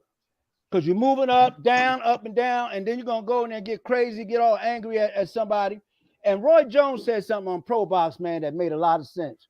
While Canelo, and all congrats to Canelo, going to the different weight categories, but while he was focusing on each of those fighters, guess what Triple G was doing? Looking at him. Studying him. This is a whole psychological thing for Triple G, man. And I'm not a fan of Triple G, but I think Triple G gonna do something to him. That's just me. The issue with that is, number one, Canelo done already fought him twice and he beat him pretty convincingly the second time, and then also Triple G's not acclimated to 168 pounds, and then plus Canelo the money man, bro. So you gotta outbox him. Right. You gotta outbox him. You gotta outbox him clearly. You gotta outbox him clearly, like Bivol did, or you gotta knock him out. I think Triple G is too. He's old now, and he's always been too easy to hit defensively, to where Canelo is gonna have a close competitive fight with him. And coming off a loss, you ain't finna win no close competitive fight with Canelo. Exactly. He's too goddamn durable for you to just think Triple G gonna knock him out, bro. When Canelo already took his power You know what I'm saying? Right, I understand. I understand. I think what I'm saying is the mental side of everybody looking at the mental side of Canelo. I'm just looking at Triple G as being like, so what? What I got to lose? And he might go out there and go for broke. If he get caught, he get caught. Listen. Let me cook real quick, bruh. This motherfucker been picking and choosing the entire time. Yeah. He was picking and choosing at 154 when he told you he wanted to be undisputed. Then when he had to fight Charlo Andre, he dipped. At 166, at 160, he told you Cuatro Titolos, goddamn me. And then when he goddamn had to fight Andre, what'd he do? He dipped. Yes. He was quiet in the motherfucker. Right. Wait a minute, OG. He was quiet in the motherfucker until Benavidez lost his belts on the motherfucking scale. He was quiet as fuck. We didn't know who he was fighting next or what weight he was fighting at next. Didn't know shit. Soon as Ward got out the way, because Ward waited on it, and he was quiet then. And as soon as Benavidez was helped out the way by Mauricio Suleiman, funky ass, who was trying to get back in his good graces, he jumped up to 168 and went on the white boy beat up to him. And he still, you keep talking about 160, 168 essay, but he still don't want to fuck with the essay at 168. The biggest challenge at 168, he don't want to face. And he put it on his Mexican pride when his entire fucking career is built off the back of Mexicans. That's right. Since he was 15 years old. He fucking fought Austin Trout. Who the fuck did he fight that you knew? And Austin Trout was promoted to him by Floyd in order to get in the ring with him. The motherfucker didn't fight nothing but Mendoza's, Jimenez's, Rodriguez's, and every other fucking ass that is out there. I think so. Quit trying to save that motherfucker. Let an experienced nut holder for Canelo get up here. Like Money, he give a better argument. This a bunch of bullshit. That motherfucker ducking, and Bivol beat the fuck out of him, and he don't want no more. And it don't matter if a motherfucker got a belt or not. If I whoop your motherfucking ass, you want that get back. Canelo know better. Did you just call Money Brown an experienced nut holder? What the fuck? This nigga 817 the goddamn fool. Yes, he's experienced in holding Canelo nuts. He'll get up here, cup him, and actually defend them. God damn it, you niggas up here acting like you defending Canelo nuts, but you just treat them motherfuckers like a speed bag for him. Trout really beat him. I believe Trout beat him, and daggone make me mad too. Y'all crazy as hell. What's the name, man? Hey, what's my man name that beat up lost to Canelo, but went to work on Quinlan? Daggone it. My man had operation had cancer. Look, bro, this is what it is. Let me read my man Comey super chat real quick. My man, Lord to the game, boxing talk, Kwame East. He says Canelo is a duck. He says he doughy at his own weight class to duck Charlo and Andrade. I think it was a mistype. He says Hearn signed Andrade like he did King Kong Ortiz to shelf them for that cash cow. That did happen. Hey man, look, bro. You don't get to build your career fighting Abraham Gonzalez, Pablo Alvarado, Miguel Vasquez, Pedro Lopez, Jorge Juarez, Juan Hernandez, Christian Hernandez, Francisco Villanueva, Daniel Martinez, Javier Martinez, Ivan Velasquez, Victor Emilio Marquez, Jesus Abel Hernandez, Christian Solano, Ricardo Sano. You don't get Francisco Villanueva, Gabriel Martinez, Francisco Villanueva again. You don't get to build your career by fighting these dudes and then be like, nah, I ain't fighting Mexicans no more. You don't get to do that shit, bro. Like, I'm sorry. He was building his way up. You have to build your way up. Those were must fights. He was who was he then? Nobody knew a Canelo. He had to fight those fights. He had to make his name. So now people know you. You take. So what are the best two boxing countries professionally in the world, bro? America and Mexico, right? Yeah. They got the best fighters and the most champions in boxing history, right? Yeah. You literally are cool with him disqualifying himself from fighting an entire population of one of those countries. You cool with that? I didn't say I was cool with that. I said that's his choice. I'm not cool with that. If if I'm at 168, if I really want to come at his neck, I'm gonna come at him at 168. I'm not gonna give him a choice. I'm not gonna give him a choice. I'm gonna make myself the mandatory. I'm gonna put myself in position to have to fight him for the sanctioning bodies to make him fight me. Then I'm gonna say, yeah, he ducking me. I'm gonna step on his neck all I can at his weight. See what I'm saying? 175. I'm not gonna argue 175 because that's not his natural weight. He went up there to challenge himself. You know, like I said, he's backing Zurdo for the Mexican pride because he wants. Well, he challenged himself when he fought Kovalev. Kovalev was the older champion. Kovalev was the older champion. Yes, he was a champion at that weight division, but he was older. Remember, asking for you to drop the link again, Keith. Remember, it took him 11 rounds to be Kovalev. It took him 11 rounds, and well, that's true, bro. And then it showed again against Bivol. He gassed out against Bivol. Jose, that's true. Jose, that's true. But here's the thing, he needs to tell everybody, like Knockout said, look, I'm not fighting at 175 no more. Y'all can have that division. My division is 168. So if anybody want to see me at 168, come see me right here. But you know what? Jose? He said he ain't fighting no more Mexicans. So Benavidez is excluded from that conversation. That's bullshit. Because if he's forced to fight, he's gonna have to fight. And I back that. If he's forced to fight Benavidez, he's gonna fight Benavidez. Have they ever forced Canelo to do anything? We the fans have to put the pressure on this neck. We the fans. Benavidez come knocking on his door.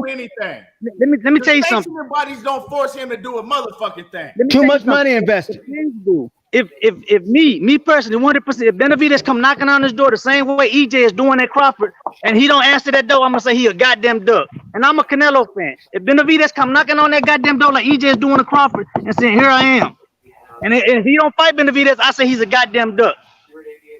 I would say that, me. But I guarantee you, if it's forced, the Benavidez fight will be made. He won't have no choice around it.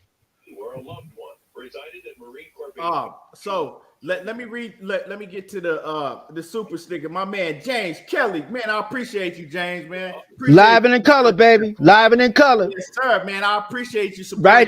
So you know I'm right here with you now. Yes, sir. Yes, sir. I gotta take care of KK too, man. I like knockout. Oh yeah. Knockout be cooking for sure. How does it say don't fuck what he talking about, watch his actions. Don't watch my words, watch my actions. Yeah, he say one thing, but if he's forced, we gonna have to watch his actions. Like I said, Benavidez come knocking on that door and he don't fight that man, then I'm gonna say he's a goddamn duck. Okay, but I got one question to ask you. When was the last time have you seen the sanctioning bodies force him to do anything? Just answer the question. If the sanctioning bodies don't do it, we as fans have to. We can't force. Stop buying. We can't. Stop buying the goddamn fight. Stop buying the. Who's putting the money in Canelo's pocket? Who made him the cash cow? The fans. The Mexican fans. But we can't take that man physically. We can't take him physically and put him in the ring. We can't do nothing. We call for fights all the time. We don't get. Tank Davis still ain't fought no motherfucking body, and we still crying for Tank Davis to fight somebody. And so he's taking all that we want to. We can't force Canelo to get in the ring with nobody. And taking the position now, the same Mexicans that made him rich are the same ones that can make him get the fights that we want. If we stop ordering the goddamn fights, if we stop making him the goddamn cash cow, guess what? If he can't bring in the flow that he's been bringing in, if he can't make the sales that he's been selling, then guess what? He's going to be forced to give us the fights that we want. Do you think that fans like Money Brown is going to stop buying his fights? I will, and I'm a Mexican. I'm asking you, do you think fans like Money Brown TV, since Money got a lot to say, he said Canelo can do whatever he wants. Now, a lot of fans think just like Money do. Canelo can do whatever the fuck he wants. It don't matter. So Canelo do you think that Money Brown, if the fans that think like him is going to say, you know what? I ain't gonna buy no more of his fights. It's not gonna happen. Canelo views boxing as a business. It's a business to him. That's why I say he won't give us what we want until it starts affecting his pocket. As a businessman, he won't start doing the shit that he needs to do until we start affecting his pocket, because he looks at boxing as a business. With the shit he's doing, because he can fight Rudy Poole, whoever, and still make millions. I'm gonna tell you one thing. You're a Mexican from Texas. You from Texas, ain't you? I'm a Mexican from Mexico. I'm from Guerrero. I'm from Mexico. No, Bob, you live in Texas, don't you? I'm in Texas, but I'm born in. But you a Texan, right? You a Mexican that live in Texas. The Mexicans in California, they ain't gonna not pay for his fight. The Mexicans over there in Cali and in Mexico and everywhere else on the West, they're not gonna stop buying his fights. It ain't gonna happen, bro. You got a lot of Mexicans.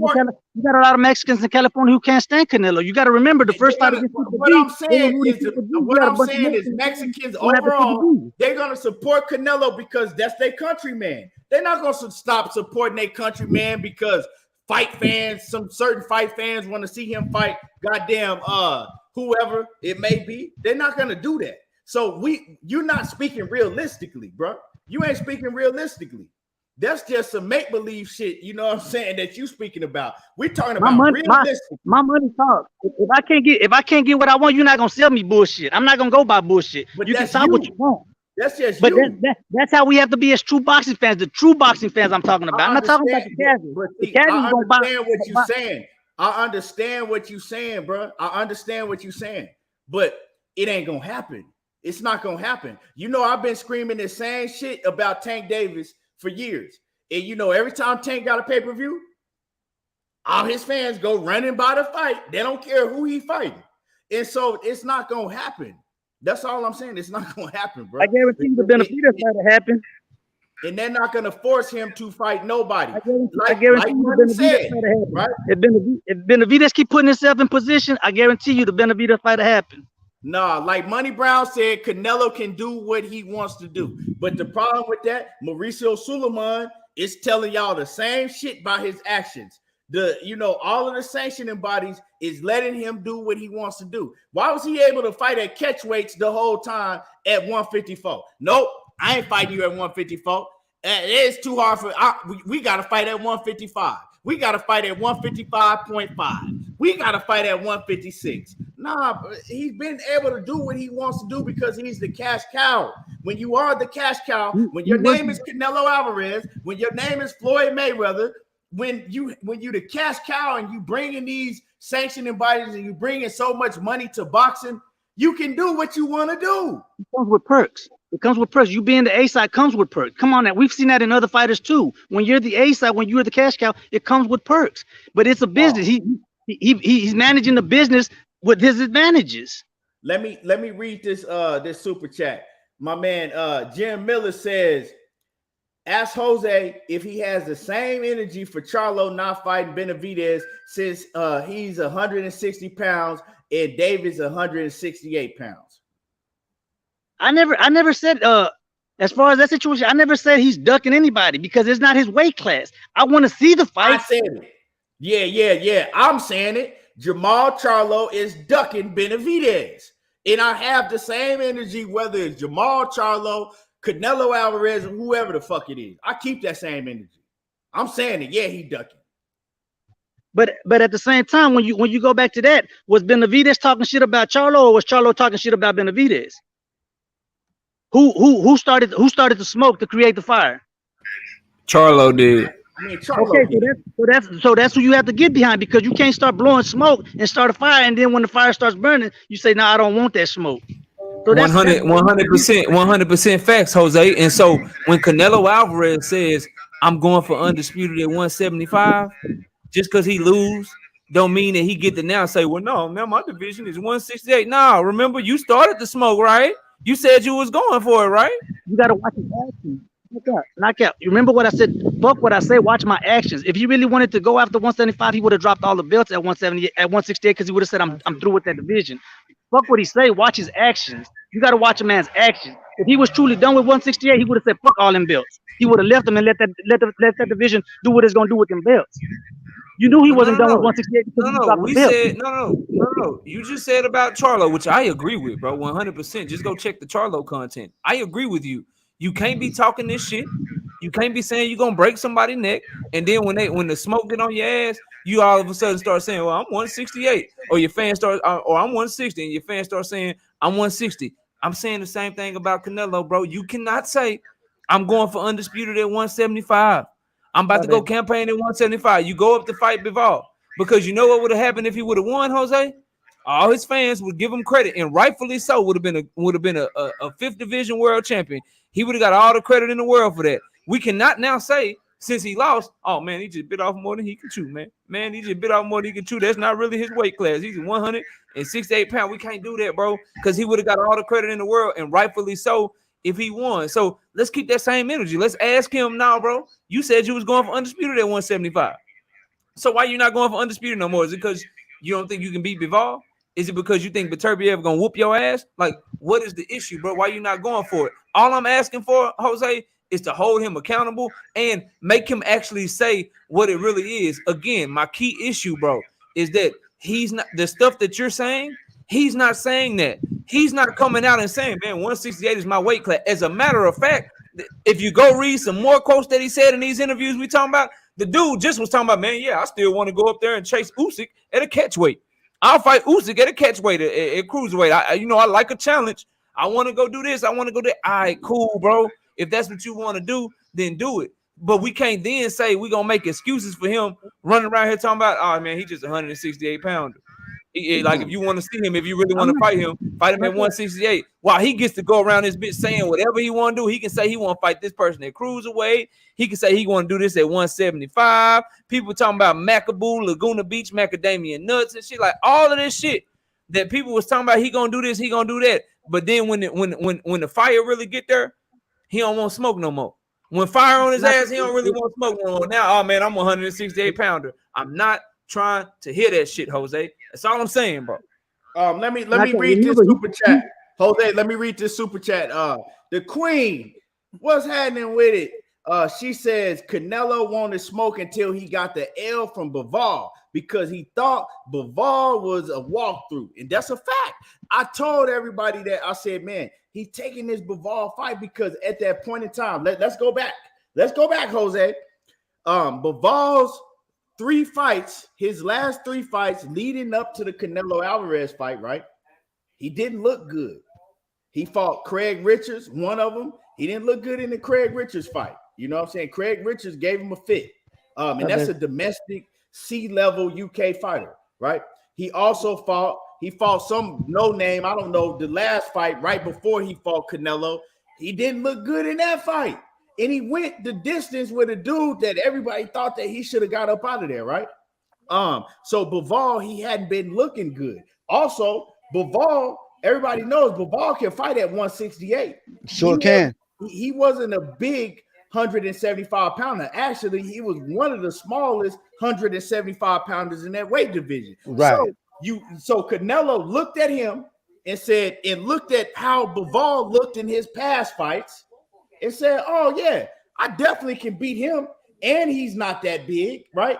Me and Coach was arguing because I told Coach, ain't no way Bivol gonna beat Canelo. Look how Bivol been looking in this fight. Man, Canelo gonna beat the shit out this dude. And Canelo thought the same exact thing I did, and a whole lot of fans did, and the sports bookies and everybody did. They tried to scout Bivol, right? And base him off of what he had looked in his like past 3 or 4 fights, and they fucked up. They sure did. Yes, they got it wrong. I've been watching Bivol for a long time. I knew he was going to do something to Canelo. They tried to cherry pick I told everybody he was going to whoop his ass. Yeah, you did, Coach. But they tried to cherry pick Bivol just like he did with Kovalev. When he moved up and fought Kovalev, he knew Kovalev had been knocked out. Like right. He knew that Kovalev was old and he was washed up. Yep. And he gave him 4 weeks to train.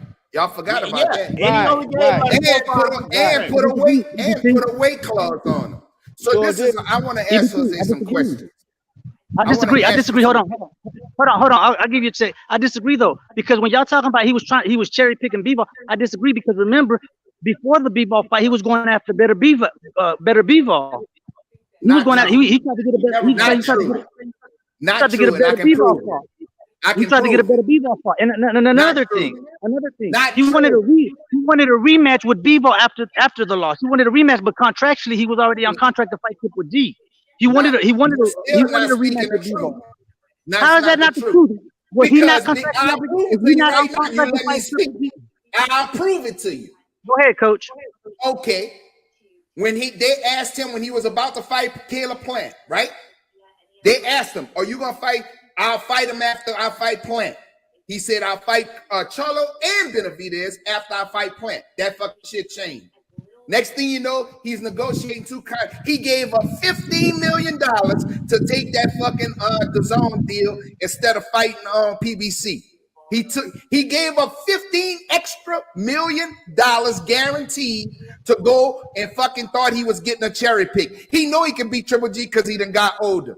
So he thought Bibble was fucking sweet and Bibble tore that ass up. So that's bullshit. He gave up $15 million. Who does that? Who the fuck gives up $15 million? And you lied, motherfucker, and said you was gonna fight them after the Caleb Plant fight. That was out of Canelo's own mouth, and I could play the receipts. Coach, how do you give up $15 million when you're the cash cow? $15 million ain't shit. You're not listening. He got offered the contract $100 million, right? He took 85 to fucking fight these two fights instead of taking 100. That's $15 million guaranteed that he gave up. Plus, he was gonna make back end money on the pay-per-view.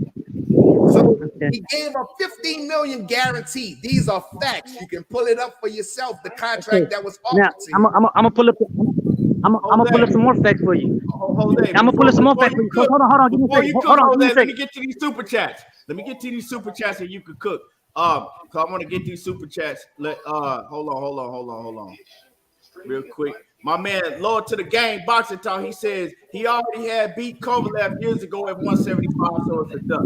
Yeah, I said that earlier. And then, let me see what I missed. Let me see. And I see Box Talk 1-on-1 in the building. What's happening with it, Box Talk? And my man, Drew Titan in the building. What's happening with it, Big Drew?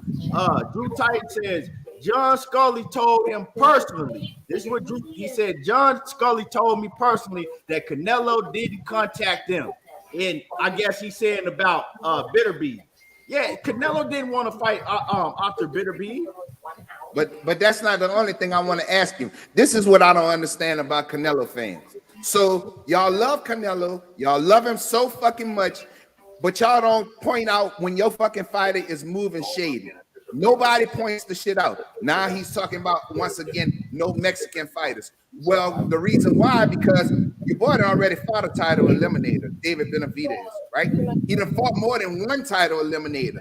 Before, you never heard out of Canelo's mouth, I want to be undisputed until that fucking boy lost his belt on the scales. Never, ever, ever it came out his mouth. At 160, he could have became undisputed champion. But they had one fucking fighter that he didn't want to fight. And he going to tell him, you're a horrible fight. No, bitch, you scared of this horrible fight. If he's so horrible, go be undisputed. If he's so fucking horrible, go beat his ass and be undisputed. But that didn't happen.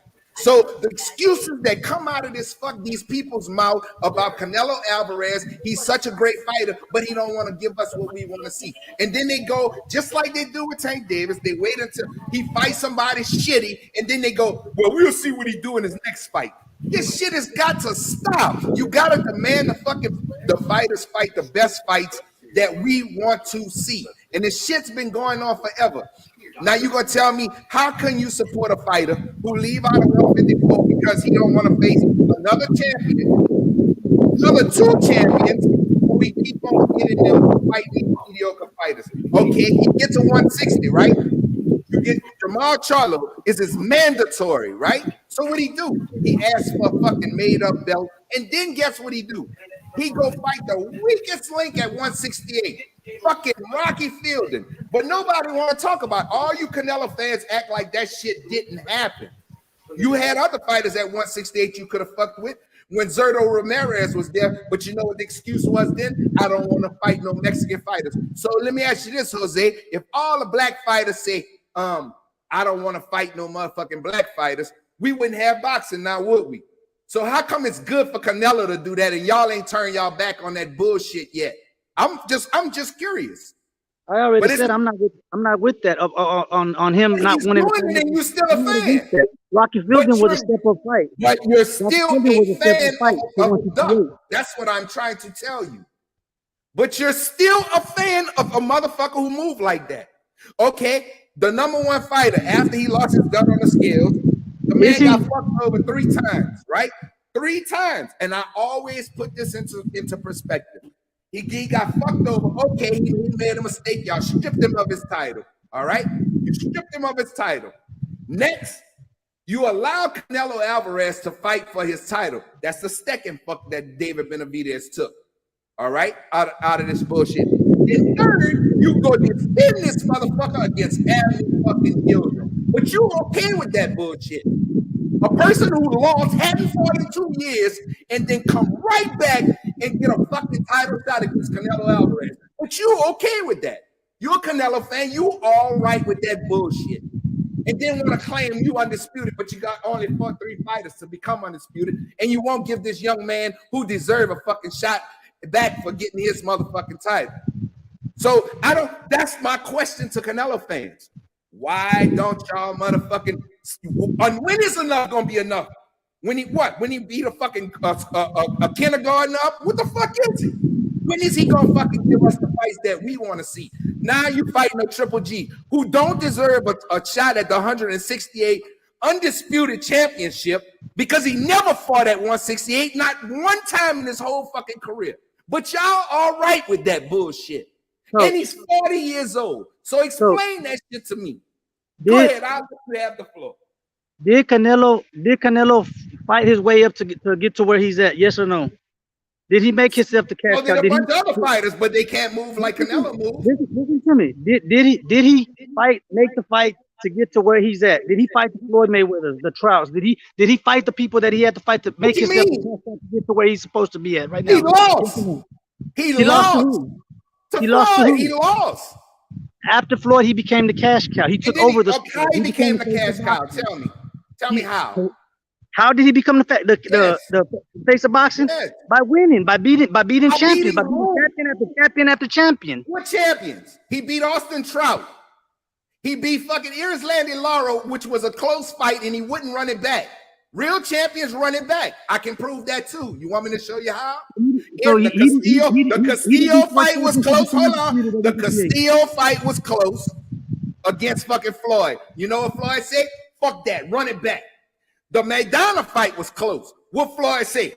Fuck that. Run it back. Canelo ran back shit. And he ain't going to run it back with Bivol because he know he going to get that ass tore up again. See, that's what real champions do. He wants the rematch with Bivol. Contractually, he was already obligated to fight Triple G.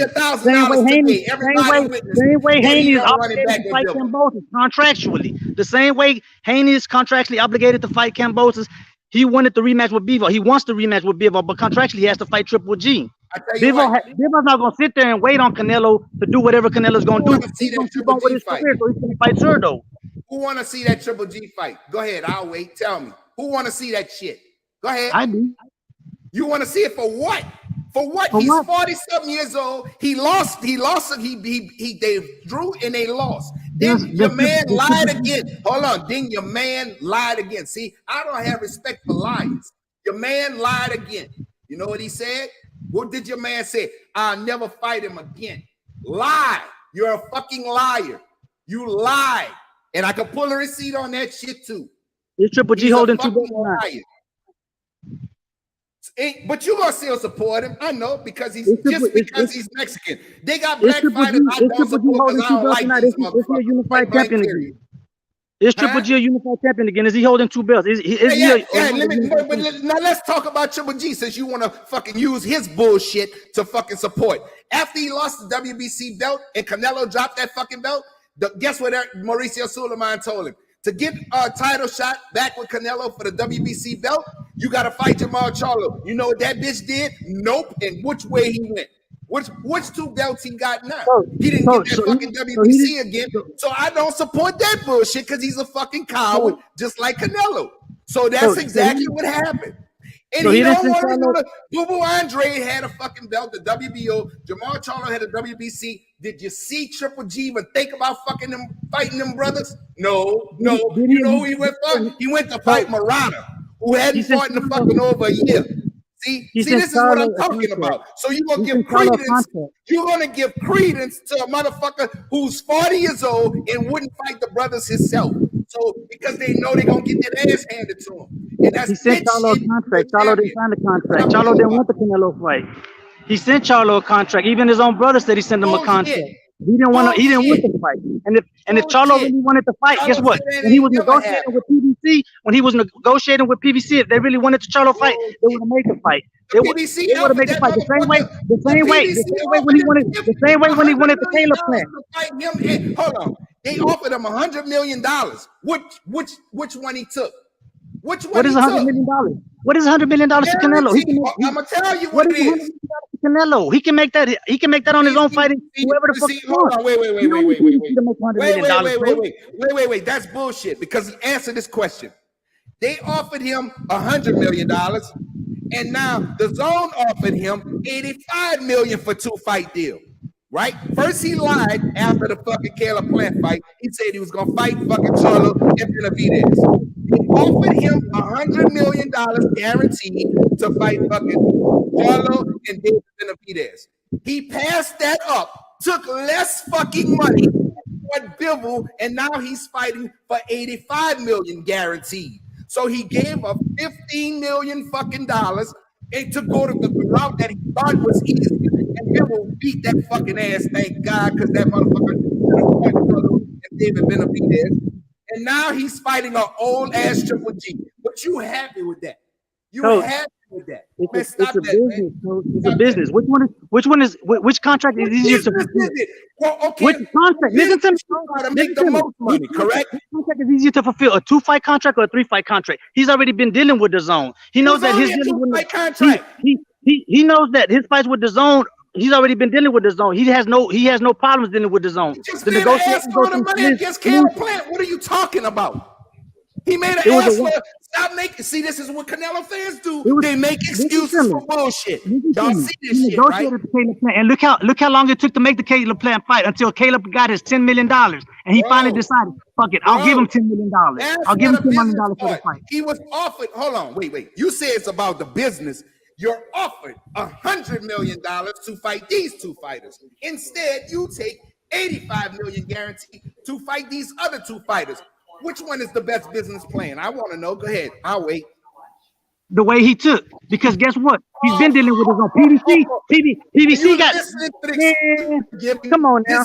Look at the bullshit with PBC. Okay. What? Look at the bullshit that's going on with the Crawford. He got his fucking money when he fought Caleb Plant. What bullshit? He got his money when he fought Caleb Plant. What? Stop making shit up with his dude. Excuses are monuments of nothing. They build bridges to nowhere. I'm gonna tell you something. Those who use those tools of incompetence I'm gonna tell you something, masters of nothing. Period. I'm gonna tell you something. PBC didn't approach Canelo for the Caleb Plant. Canelo approached PBC for the Caleb Plant fight. He's the champion. He approached Caleb. He offered Caleb Plant to fight. PBC didn't. How you gonna offer Canelo a fight? He came to PBC and said, "I want to fight this man." Who paid the bill? PBC fought it because he was on the platform. Fucking bill. PBC paid the fucking bill. So they offered him a 2-fight deal for $100 million. He turned it down to fight fucking Bivol and fucking Canelo for a 2-fight deal. Now, which one makes the best business sense? No excuses. Which one makes the best business sense? The route that he took. I know which one I would have taken if I really believed in myself and wasn't ducking these fucking guys. I know which one. For you it makes sense because you don't make $100 million. $100 million ain't shit to Canelo. I would have took $100 million. Of course it makes sense to you. It makes sense to me because there ain't no way I'm gonna make $100 million. But $100 million ain't shit to Canelo. You're not gonna dictate nothing to Canelo. He's the A side. It comes with the person in negotiation. Stop that, man. It comes with the person in negotiation. Okay, so let me tell you something. Man. Tell me which boxer gonna go dictate to Floyd on I give you $100 million, Floyd, to fight my 3 fighters. You're not gonna dictate cash to somebody who's already making cash. Cash, you can't throw cash at a cash cow and say, I'm finna give you. Give me what? You mean this shit right here that I can make on my own without? Wait. One entity offered. Let's do it again. See if you understand this. One entity offered $85 million. The other entity offered $100 million for 2 fights. I don't see what are you talking about. I don't see what you're talking. Why would he choose less money to fight a 2-fight deal instead of the more money and fight a 2-fight deal? It doesn't make, if you're that good and you think that you can beat everybody, right? You're going to take the $100 million because it's an extra 100 minus 85 equals 15 million. Not even talking about back end. We're talking about just the fucking guaranteed money. Now, I don't understand what logic are you talking? If I have someone, if I have two corporations, right?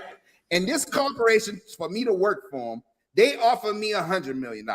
And you got this corporation offering me $85 million. Well, logical sense says I'm going to go for the $100 million because it's more money. Now, I don't know what world you live in, but and say no, dictating shit. No, the offer was there. He refused to take that deal because there's some reason why. Because he don't want to fuck with Charlo, and he don't want to fuck with Benavidez because he's a big fucking duck. That's why he took that franchise belt not to fight Charlo. And then you can't prove to me that did honestly, Coach, I don't think this last time had nothing to do with Charlo because from what I heard, right? I heard that Benavidez. He didn't want to fuck with Benavidez. Fight Charlo. He wanted to Charlo. He was cool with that, but then they wanted to put Benavidez, and he didn't want to fight David Benavidez. He don't want to fight David Benavidez. That motherfucker, because he know what's going to happen. I was going to get on that, EBT. I wanted Coach to break down the contract, $100 million, break down the contract on which fighters he was supposed to be fighting for that $100 million. Break down that contract. David Benavidez is going to be Charlo first and David Benavidez on the back end. Simple. That is. And what were the stipulations? What you mean stipulation? You get in the ring and you fucking fight. What you mean? So you mean to tell me if I offer you $100 million, but I put in stipulations on you gonna fight Charlo at 160 pounds when you're 168, you're not gonna let somebody dictate. Charlo was moving up to 168, pal. 168. Charlo was gonna fight him at 168, pal. Don't try that bullshit. You trying to weave your fucking way out of this shit. I'm not gonna weave out of nothing. I wanted to don't even know you or care about you, but you gonna follow that motherfucker till the wheels fall off, regardless if he fight fucking Joe Schmo. If the Charlo fight really wanted to be made, the Charlo fight would have been made. That shit kills me, bro. I'm a real boxing fan. Any fight I'm a fan of, he don't give me what I want to see, I'm done with him. Period. And I can tell you, I don't give a fuck. I can love them motherfuckers. But guess what? PBC didn't want to make the Charlo fight. Bitch, I'm gonna tell you a fucking favorite bitch, and I fuck with you no more. That's the way I. And PBC didn't want to make the Charlo fight. PBC didn't want to make the Charlo fight. Now you telling me some other bullshit, bro. It's already proven that they fucking was gonna fight. They was already gonna fucking. They already had lined up in a contract, and he didn't want no fucking smoke with these two gentlemen. Instead, he thought he was taking the easier route. Bibble whooped that ass, and to be honest with you, as much as I hate Triple G ducking ass, I wish he kicked that motherfucker's ass. I'm not lying to you. So, I hope we beat the fuck out of Canelo. When you want to make a Charlo fight, the only name on the contract is Charlo. It doesn't add Benavidez. It doesn't add any other names. If you want to make a fight with a guy, if you wanted to make the Charlo fight, the only name on that goddamn contract would have been Charlo. Why? You don't need to add Benavidez. Why? He signed a 2-fight deal. He signed. Not. Did it just be Bibble? Was it just Bibble? Was it just Bibble? No, it was Bibble and Triple G. It was a champion at 175 and he was trying to make. So now here we go, some more bullshit that I just killed. There's some more bullshit that I just killed. Now, was it just Bibble on the fucking contract that he just signed with the Zone? No, it was a 2-fight fucking deal. So now what's the excuse? So now what's the excuse? For how many champions? For 2 champions. For 2 champions. For 2 champions. Let me read this super chat. Negotiating the fight for 2 champions. Hold on. Let me read this super chat. My man Sean Clark in that super chat, he says 100 mil ain't shit to Canelo, but he looks at boxing like a business. Question. He says, can't have it both ways, bro. Duncan coach point just like Canelo. Yeah, you can't say it's a business, but it doesn't make no sense. If it's a business, you take the most money. But we got to move on real quick, right? Y'all hit the like button. If y'all in the building and you haven't hit the like button, smash on the like button. Because before we get up out of here, I want to touch on this, and I'm probably going to touch on it some more tomorrow. But before we get out of here, right, let's move on to this Errol Spence and Terence Crawford, right? I'm hearing reports, just like everybody else, that the fight is on. Terence Crawford, So Terence Crawford, he said that the fight is definitely on. I was listening to Bernie the Boxer on Sunday, and Bernie said the fight happening for sure. 100% is happening this year. And he said everybody better get their pockets ready and better get the saving up because they're gonna announce it. He didn't say when the announcement is gonna happen, but and one of the fights. He supposed to announce it one of the fights, right? Huh? Oh, they supposed to announce it with the upcoming fights, like in September. I don't know. I don't know if that's when they're gonna announce it, but what I'm knowing is that Terence Crawford, whatever deal he took, he did take a deal. He agreed to a deal. So the fight is definitely happening this year. I don't know what deal he got. I really don't give a damn. I don't give a damn if he took 1 million or 100 million. You know what I'm saying? Just as long as the fight is happening. So the fight is on and popping. Bruh, and those tickets gonna start selling. Yeah, I'm hearing that. Are you going? November. Yeah. Definitely. I would love to go. You already got. You mean to tell me they got two fighters that's fucking fighting to be undisputed and not fucking running from the other one? Yeah, that's what this means. That means these fighters are trying to be fucking really great. Man, that's fucking. So coach trying to make a point. I know what coach doing. Coach trying to make a point. I know what coach doing. So back to this, so the fight is happening. Like I said, they talking about November the 19th. That's the projected date. I don't know. It might move into December, but I don't know if they can put that. I don't think they can push it to December. But isn't somebody else fighting in November? EBT, I gotta jump off. November the 12th. Who? November the 12th or November the 19th are the two dates.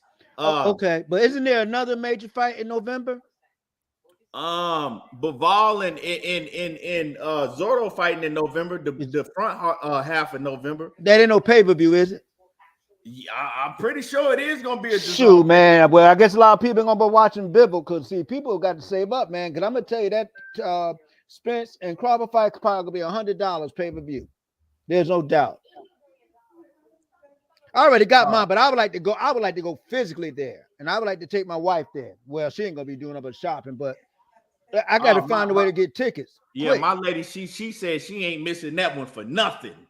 But how you getting your tickets? So you got to see you in the broadcast system. So you able to get your tickets.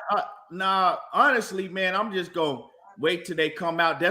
I'm gonna tell everybody, if you want the seats at the ticket value and you want good seats, you gotta buy them when they first. Soon as they announce them, come out. Soon as they announce them. Buy them that morning when they come out, because if you wait, the ticket scalpers is gonna get a hold of the tickets and they gonna hike up the prices 10 times. What it is? Yep. That's what they do. That's the name of the game. But so yeah, it's happening. I know it's happening from listening to Bernie, and that's and he basically said, yeah, Terence Crawford signed and it's going down. ETB, you notice something? I think Crawford and Spence knew it was going to happen, because then as time went on, they started getting quiet. You see, they started getting quiet. So I knew that. Look, they kept, man. Look, man.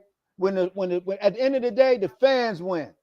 The fans win, because look, people were yelling. I was getting ticked off.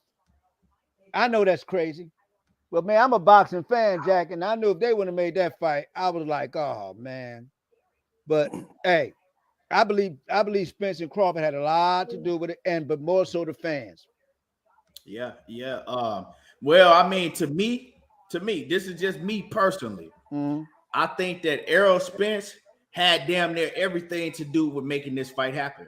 Because, and I'm gonna explain why I'm saying this, is because PBC, Al Heyman and them, they don't really have a good relationship with Terence Crawford. Terence Crawford and his people, they've talked very bad about Al Heyman. Fuck PBC, fuck them guys over there, fuck Al Heyman, right? And so, of course, he knows that they said that. Stephen Espinoza knows that. So when it comes down to them, they didn't really want to pay Terence Crawford. You know what I'm saying? Like, I can't say, you know what I'm saying, fuck James Kelly, he a bitch, and then come to you for a favor. Right. You're gonna feel some type of way. You're gonna be right. like, I ain't fucking with you. Right. Now you need a favor from me. And so that's kind of how they feel towards Terence Crawford. So when you hear these offers, Well, I'm not surprised if when you hear these offers that people are saying now, oh, where they're lowballing Crawford. Well, not really, because they're not. First of all, they wasn't going to change how they do business.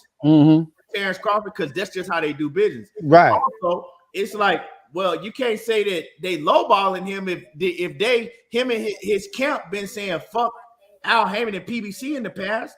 So I don't think that they want to pay him, right? That's why when you heard what's the dude's name with PBC, he came out and said, hey, well, Terence Crawford, he don't generate a lot of money, it ain't there and all of that. That's why you're hearing that, because they didn't really want to pay Terence. They much rather had paid Keith Thurman than Terence Crawford. Right. And it wasn't nothing about protecting Errol Spence. Everything principle. Right.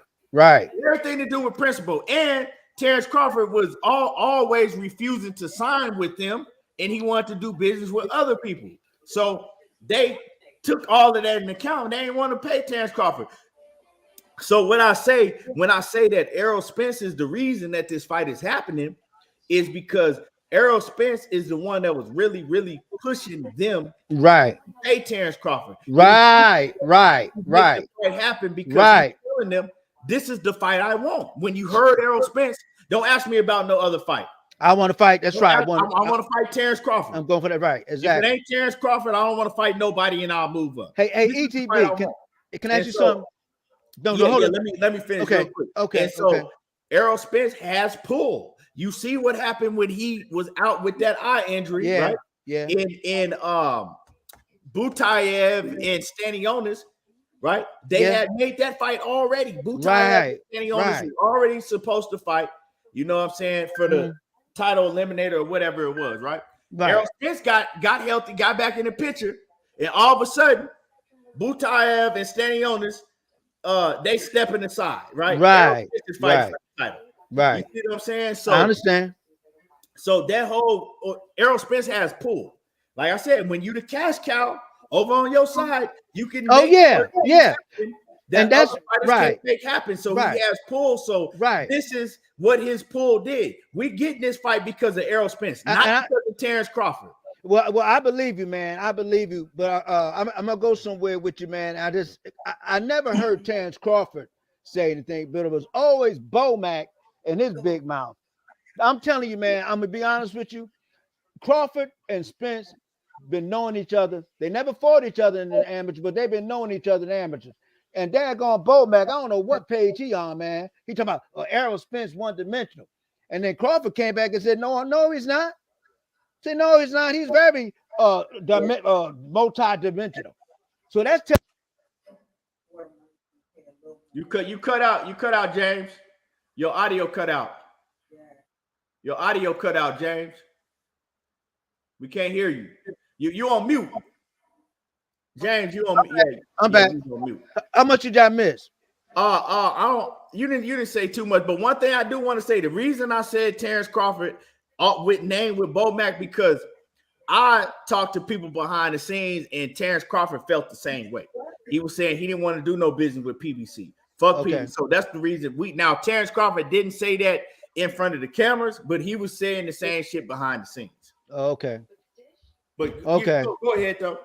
No, I hear what you're saying, because I'm sorry, I just didn't hear him saying it. But like you say, so I'm just looking at his corner, man. Somebody need to be on one accord. And Knockout Boston had just hit on it, man. I got to the station too late. I think there's trouble. I thought it was trouble in the camp because Bomac talking about, like I told you, Bomac was saying that Errol was one-dimensional. See, I don't know if y'all heard that part because I think I cut off. Yeah. And then Crawford was like, no, he's not. That man is multi-dimensional. He watched him when he was in the Olympics. And when I heard that, I said, somebody is wrong. And I remember Bomac used to box, man. Man, look at Bomac when he used to box. What the world? He was out of shape. He didn't look like no doggone boxer. But I'm like, I don't know what page Brian McIntyre is on, but I don't think him and Crawford on the same page.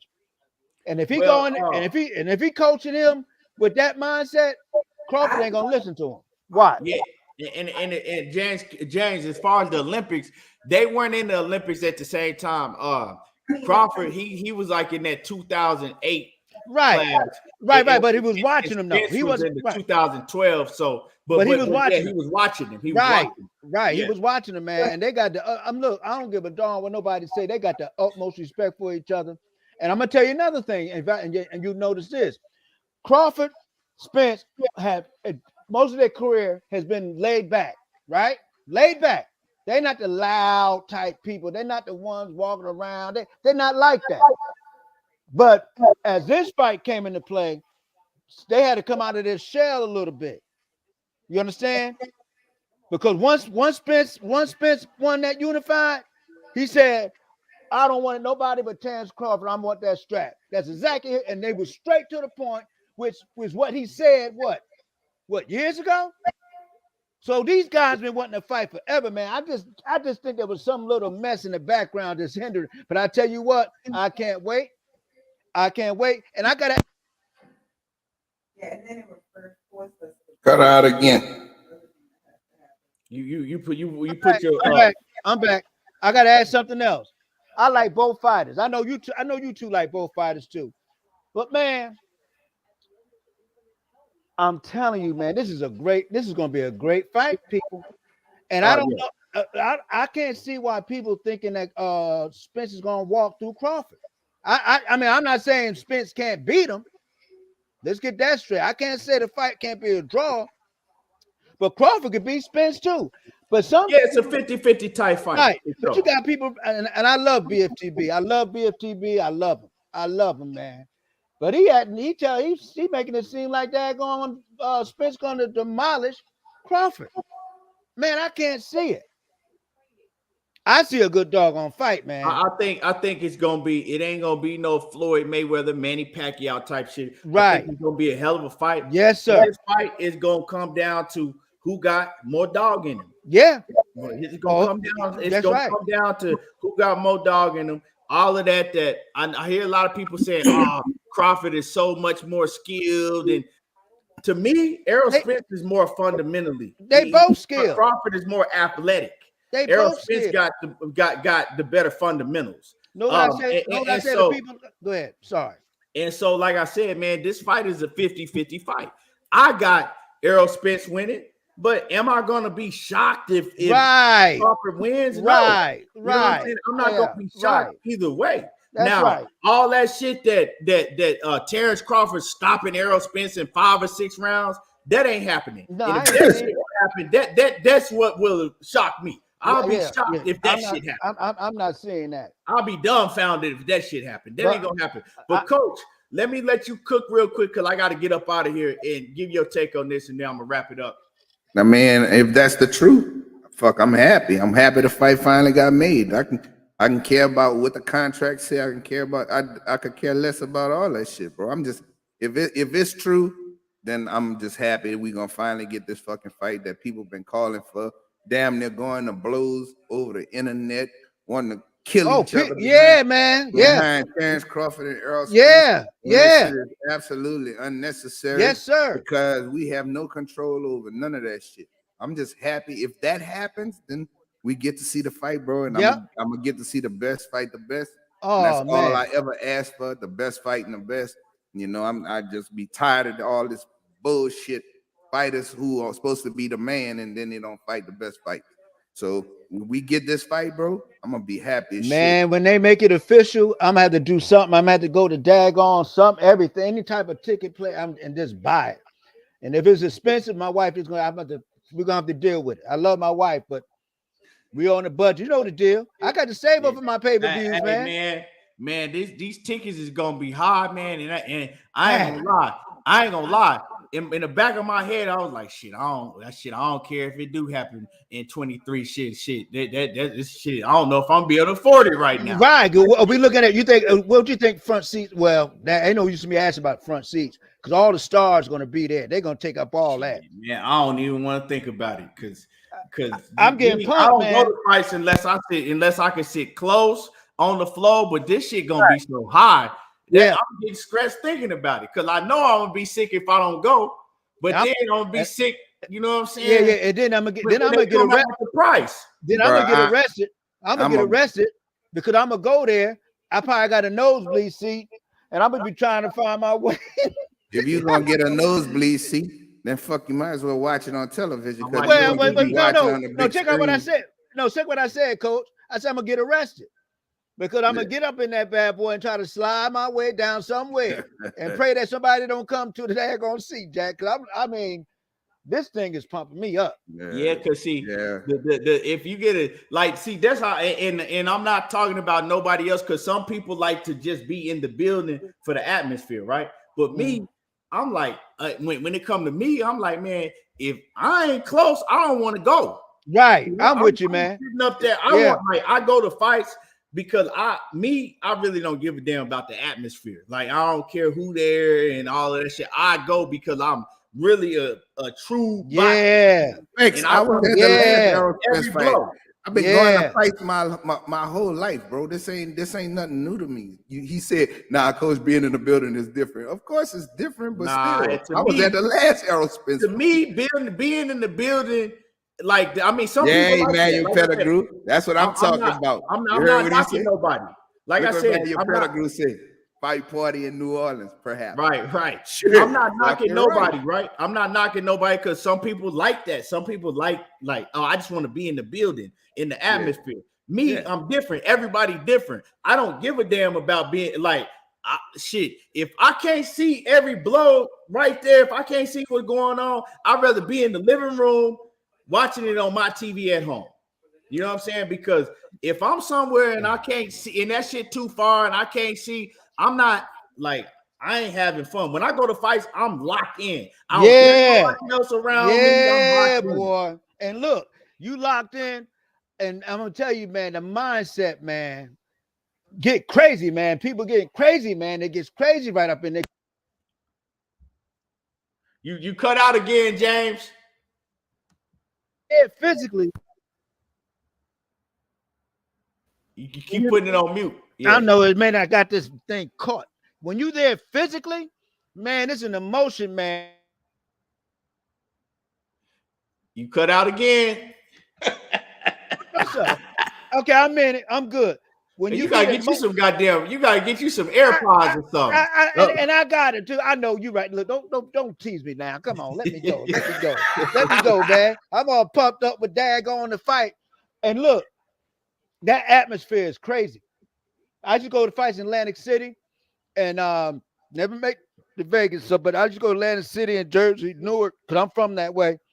Man, I don't give a darn if it's a Golden Glove fight. I used to go to those too.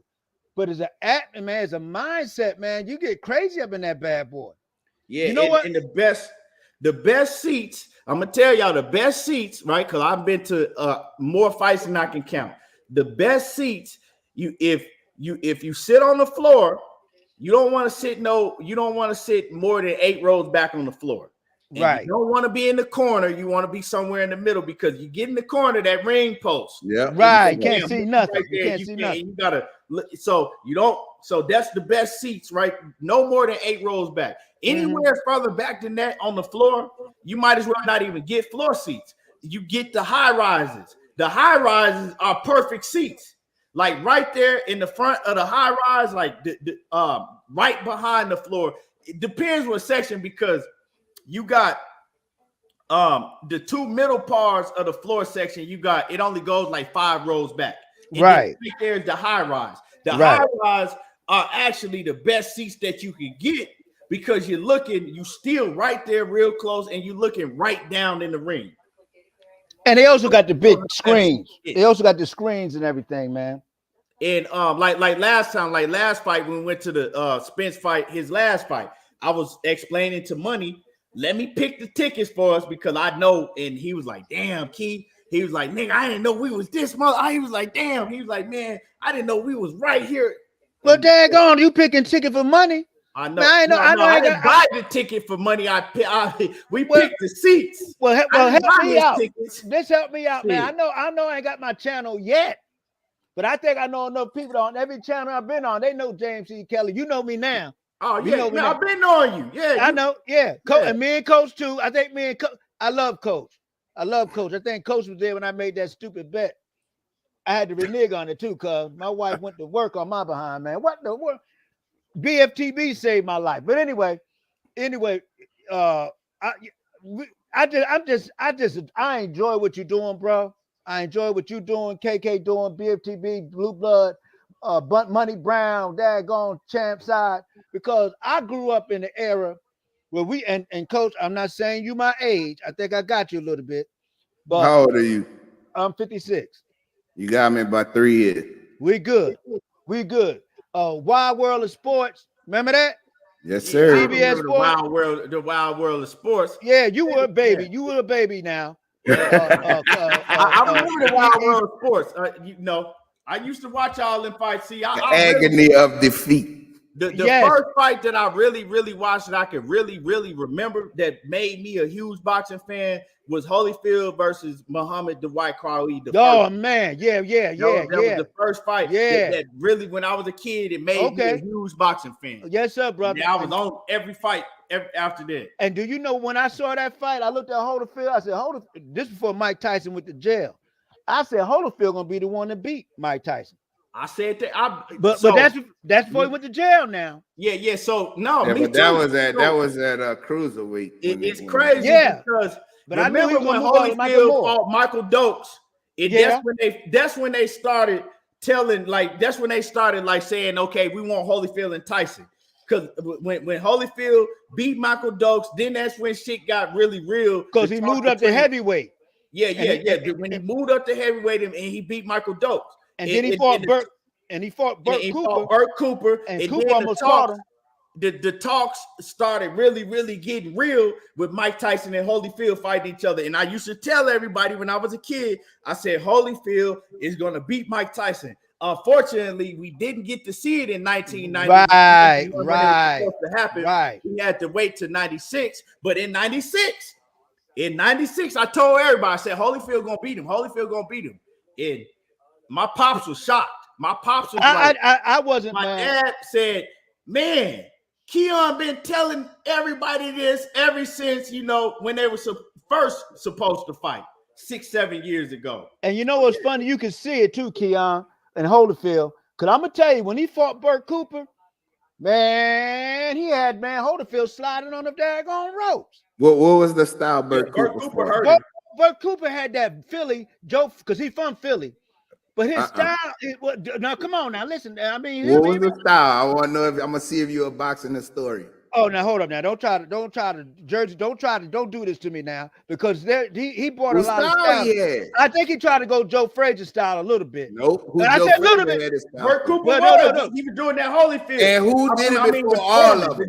Archie Moore. There we go. Archie Moore. Come on now, don't try. Now he's talking. There you go.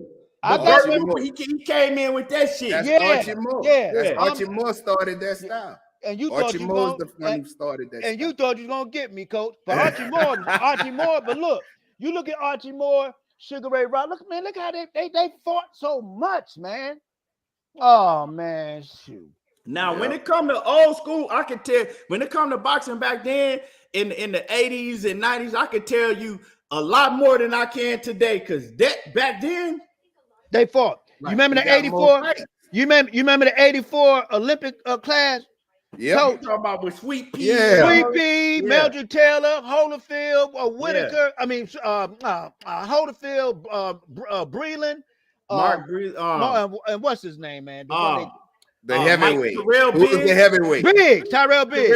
There you go. Yeah. They thought he was gonna be the next Ali, and he got beat up so bad. I ain't seen him since. Tyson put that hurting on him. Tyson said, "You want to elbow me? I'll kill you. Yeah, man. Man, this was a hell of a show. Like always, y'all hit the like button, and I got to get up out of here, man. I got to get out of here. Appreciate you, Keon. Appreciate you, man. Coach. I appreciate you. I appreciate y'all coming. And I didn't mean to make Jose run off the show and shit. You know. No. Jose, because he grabbed the link. You know what I'm saying? A lot of these dudes, they get to talking in the chat and they won't grab the link. So salute to Jose for coming through. Run him off. You know, I know. He had to go earlier. He had to go earlier. With a little burnt ass. Salute to Jose. You know what I'm saying? But James, man, before we get up out of here, give me your last words, man. Yo, I like to say thank you for the show. Appreciate all you do.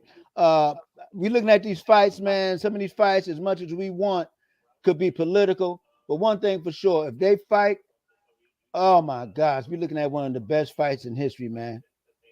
And that's my word is bond. You can believe that. Thank you. Thank you, man. I appreciate you. And Coach, man, let them know what you got going on, Coach. Man, y'all come check me out at Glove Up Boxing and more, man. Y'all subscribe and hit the like button when I drop videos. And on Friday nights we do Coaching the Queen. So y'all come check us out 8 o'clock. See, you were supposed to drop that link, and I never did get it. Glove Up Boxing and more, bro. I'll drop it. No worry, I'll find you. I'll find you. So man, y'all come and check me out, bro, and enjoy the show. Good. As always, Key, it's always a pleasure to come on your panel. I just had to get on, bro, and that Canelo defense. Well, you didn't make it personal, man. You kept it Canelo I just be wanting, bro, people to. I just try to get to the point where a person can tell me what their thinking is, because I'm a different type of cat as far as, and Keon the same way. If a fighter is not moving like we want, we can like that motherfucker as much as we want. But if you moving shitty and you not giving us what we want to see, bro, we gonna call you out. And if you continue to do that, I'm done with you. I'm through fucking with you. I'm not gonna support you. You know what I'm saying? That's just how. Because just like you see, we grew up when fighters fought. Yes, sir. Best fought the best. Motherfuckers got it in. Yes, sir. Only one disappointment that I can name since me coming up as a kid. And that's Aaron Pryor and Leonard didn't fight. They didn't fight. Only fight that I can Lennox name. Lewis and Riddick Bowe too. Lennox Lewis and Riddick Bowe. Well, Bowe made it known he didn't want it. Bowe threw the belt in the trash. Yeah, but it wasn't because of that reason. He knew the WBC was full of dog shit too. And like as they are today, same shit. Well, he said his team advised him to do it. But that's a whole different story in itself. And salute to my man OTB Boxing School. He says, I'm gonna have Ricardo Williams, silver medalist, on the show Thursday, 2 p.m. So that's 2 p.m. What is that? Is that Central Time? I think it's Central Time. Where's he at? Where's he located? He's located in Ohio. OTB Boxing School. Yeah, man. Okay. And so y'all make sure that y'all go sub to OTB Boxing School. And make sure that y'all go sub to Coaching the Queen. She did Miss Coach Glove Up Boxing and more. She put the link right there. So you can just click on that link and sub to Coach's channel. Okay. Oh, she put hold on. Well, I gotta go back to stand by to your page. Yeah. But okay. Okay, good. Yeah. So just click the link and there it is. Yeah, so I appreciate everybody that came through. Hell of a show. Like I said, hit the like button. We'll be back tomorrow. Look out for the videos I'm gonna be dropping. I'm gonna be dropping more. I got a lot of content I'm gonna be dropping, and I appreciate everybody. Y'all already know how I do. There you go, talking that boxing again.